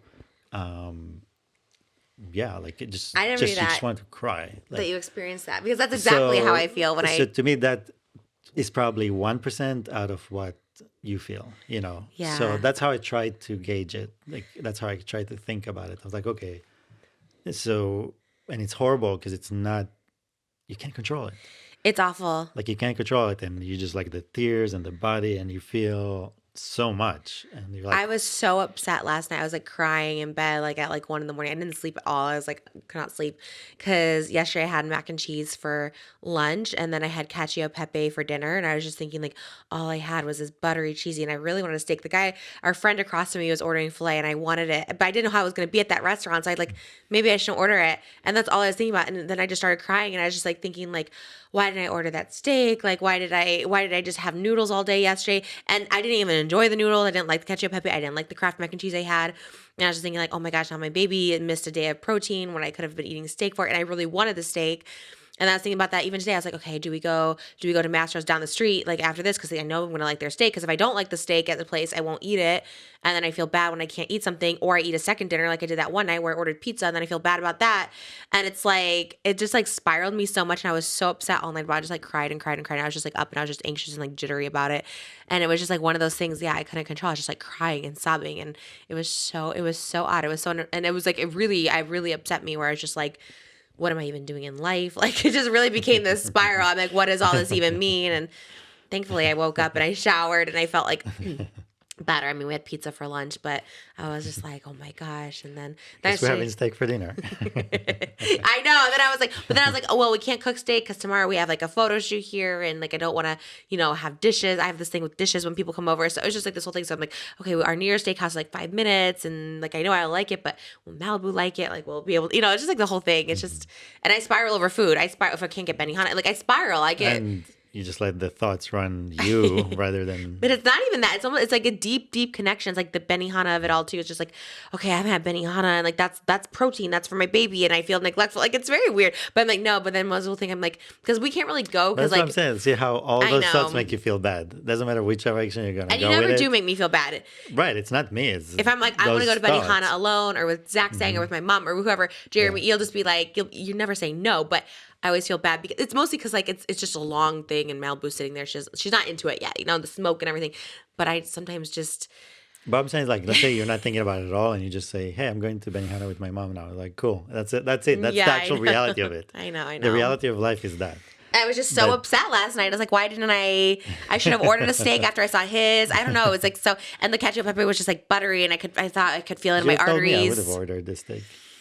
I didn't think about it at the time. It like sounded good, but I was like, maybe it's not going to be Yeah. good at this restaurant. You know what I mean? And Yeah. you know, I would have, and I would have honestly ordered a side had I even thought it was going to be good. And then I saw it, and he did offer me. Our friend did offer me. He's like, "Do you want some?" I'm like, "No," but I really did. I really wanted some. You did get the crab cake for me. They ordered crab Yeah. cake. You did get a pretty hefty size. I'm like, that's too much, but No. they were nice to share it with me because I ordered the calamari and it was grilled. I'm like, what? I've never seen something like that. It was anyway. grilled calamari. I wish I would have taken a picture of it. I was like, I've never seen that How ever. is it not? Yeah. Oh, Capital Grilled calamari sounds good too. Maybe we should go. But there I just eat mac and cheese too. I was like, I could get a steak, but thinking about food, anyways. We do have that Mastro's close to us, but I guess it's a weird vibe. I guess if we go early at like 5 when they open, Yeah, but it's not even about, at this point, you need to get that steak. I just want to eat the food. That's what it is. That's It's what I'm like, saying. Like, when you're pregnant, your body tells you what you need, and you have to get it for it. yeah, I'm really, You but know, I'm picky otherwise too. it will just torture you around it until you get And it. I was, and last night it was weird. It was almost like, you know, I talk about when I don't take my iron pill, like my foot kind of feels numb, like I have restless. It felt like my whole body was like restless leg syndrome, where it was just like it was all like pins and needles. It was really Yeah, uncomfortable. no, you need it. It's really weird. Okay, so let's end on like happy notes. What is favorite memory together, and what's a memory you look forward to creating together? We have so many favorite memories together, but I guess probably like, as far as just me and you, Yeah, it would no be bird. like the proposal. Yeah, I was gonna say that too. Yeah, like the proposal and That was a high the time right after the proposal. that Like, night. yeah, because we stayed out in a hotel, so we were just the two of us, and just we literally drove to the sunset. It was like this beautiful drive. Yeah. We stayed at the hotel. We were calling everyone to tell them. I couldn't wait to give you your ring. So once you had the ring, I was like happy about it. My favorite thing ever. And yeah, I think the proposal was really, That was like such a natural high. That was just like, wow. It Yeah. felt like we made it and you through were so much. yeah, and your reaction was so I never thought it would happen. I never happy thought. and real. And for me, just seeing you happy made me happy. Oh So, my God. Because it was like, it was such a dream scenario in every sense of the word. And I just like, but it was just surreal because I never thought it would happen. Never in a million years would I ever think like I'd get like a proposal like from like a dream guy. And like, even back then, like I was like, I loved you, of course, but it's like just seeing how far it's come. I'm like, God, it's like you're even better than you were back then. Like it's like every day is better. But back then I was so in love with you. It was like this dream proposal, dream ring. The fact that you like paid attention to like one or two times I like told you about this ring. Called my dad. We just had done music videos. You were listening to My Chemical Romance on the way up. You like, you know, I was passenger Princess sleeping. We had McDonald's breakfast. Like it was just like this all perfect thing. I don't know. And you were so cute and sweet, and we were in cosplay, and it was just like, I don't know, everything about it was fun. perfect. There was you remember, like, was we got there, we were in the sand dunes filming Jasmine, Oh yeah. and so we were on site, and then the photographer coming in, Oh, yeah. he went to the Rangers, and he was like, Oh no, he thought it was like a music video shoot that I was yeah, doing. right, Yeah. because at the time that's what it was. You were doing music video after music video, and he would come Right. to the music video to take photos. So in his mind, this is one more music video. So he goes to the Rangers, and he was like, "Where's the photo shoot?" Oh Where's gosh, the- we almost got kicked out. And the thing is that they don't allow any photo shoots over there, commercial photo shoots, at all, And they unless came you have up- a permit right. and all that. So anyway, I see the photographer driving and a ranger with him, and I was like, Oh "Oh, my no," God. you know. And then the ranger coming over, and he's like, "This is not happening today. Like, there's no photo shoot. You guys are not And I'm doing in the anything." car, so I don't know what's happening. I'm like sitting in the front. So I'm like, this is serious, and I'm like, how do I, you know, and then suddenly I realized, you know what, just be vulnerable, say the truth, and you know, Yeah. I was like, so I looked at the officer, and I was just like, look, man, I know what it looks like, but the reality is I'm about to propose, and this is what I'm doing. I promise you, this is not commercial. We're not we're not selling these photos. We're Yeah. not filming a product. We're not doing anything. This is really what it's about. And he made me go to the car and get the ring. That's crazy. So I went to the car and he was like, "What's happening?" And I was like, "Nothing, Yeah, nothing." I remember. And I had the ring in my camera case. So I go Oh my back. God. I show him the ring. I gave him everything: my driver license, my information, my address. He's like, "If I see this photo used for commercial use, we're coming back after you." gosh. I was like, "Don't worry, that's fine." Good thing you So didn't steal the anyway, ring. What if he just grabbed it and went? He's like, I gotta Wow. confiscate this from We you. know who he is. So- What if he was a fake ranger? That's true. Or a Power Ranger. But What? we we prevailed. It And then we get up on the dunes and we didn't know there are going to be Yeah. so many RVs, ATVs. And Oh my God, just barely. Like- Luckily, our photographer's really tall, so it was like Yeah. having a flag up there. Because someone said, you need a flag up here. yeah, Someone's going to otherwise run they you literally over. like go over the hill and crash on you. Oh my God, It I was paranoid. crazy. Yeah. It was so funny. You dropped the ring right before in the sand. Oh my! I mean, so we're walking up. I mean, we're trekking up. I was And dying. You didn't even want to go up. You're like, let's just take the picture here. I was Oh like, my no, God, we no. have to. We're going up, and I'm dressed as what, Jafar? Jafari. So I don't have pockets. I just have a belt. So the ring was stuck between my belt and the rope. And we're going up, and it's like a track. And suddenly I feel like Oh my it's not there. And luckily, I look back and I see it like half buried in the ground. You see it in the video. Like you kind of go back and find and it. you're looking back, and I'm like, I grabbed it quickly before you saw I it. had no idea. And yeah, That was we made it. that was the best. It was really the best day of my life. Obviously, pre-Malibu and being born and Yeah, finding that's what I'm out. saying. This is Yeah. between us, like our. Yeah. And what's a memory you dream of creating together? We have so many. I mean, I can't wait to see Elvis, see us with 2 kids running around by our lake house. I see us all on a boat. Yeah, with the kids. Next sentence was with the kids on the boat. Yeah. But I think I keep visualizing. I see it like your TV show.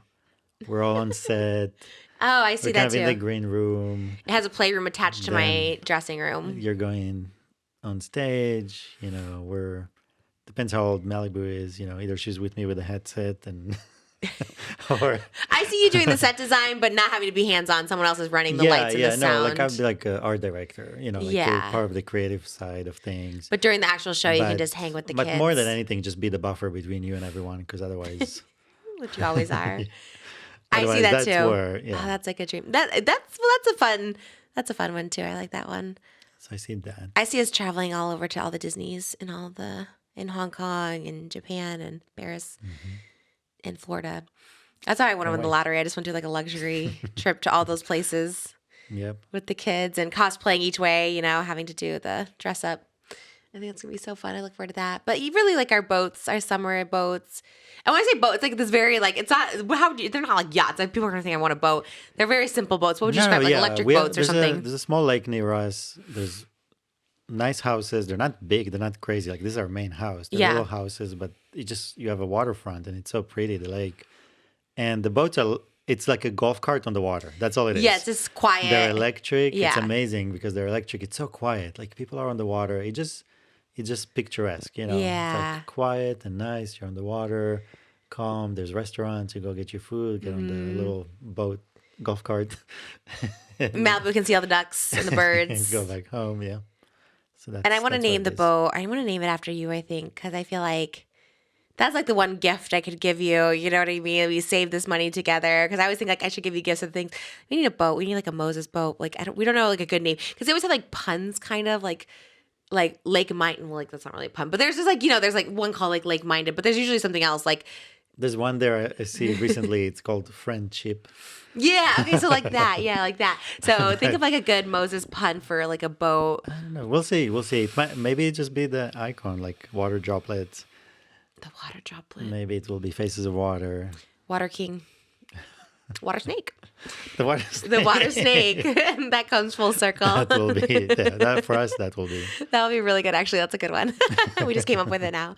But mostly I'm just excited to like also just grow old with you. I always think about that when we're like, I always say when you're like 88, I'm going to be a young 77. But I just think we're going to be, we go to Masters a lot in Malibu, and I go see older couples there at like 5:00 with us. And I'm like, that's going to be us. You know, we're going to, I'll be there. You'll get your branzino. I'm going to have my filet and lobster tail. I'll split the lobster tail for you. Like, it's going to be cute. And then that'll be our life. It'll be like, oh, wow, we did it.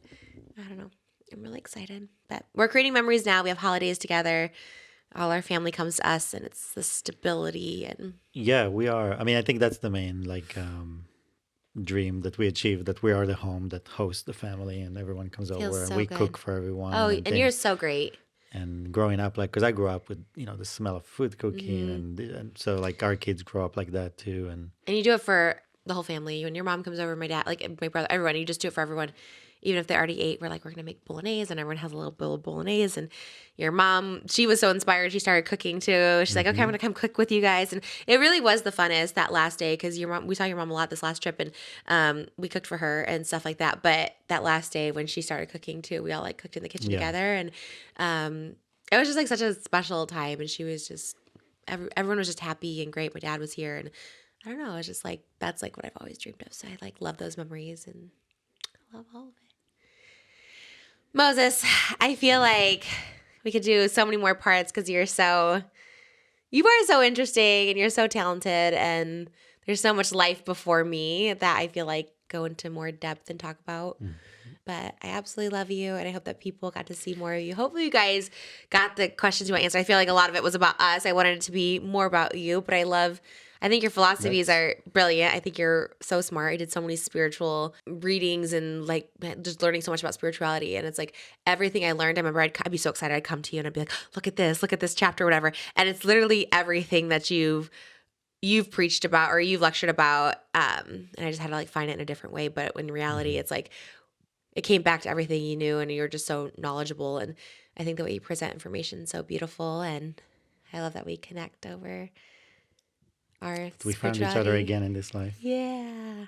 Our bodies of water. I always think Moses is attracted to me because I have a lot of water in this body. I have more water than the average person. And I'm sure, like, look at all this water. Look at all that water in there. No, you're so smart, so creative, and so much fun to be with. And it's never a dull place. It's always interesting.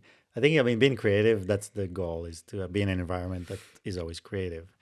And we always do stuff. We always make things. This one happened to, but go back to our TED Talks, Trish Talks. Oh, yeah, Trish Talks. We'll be out there.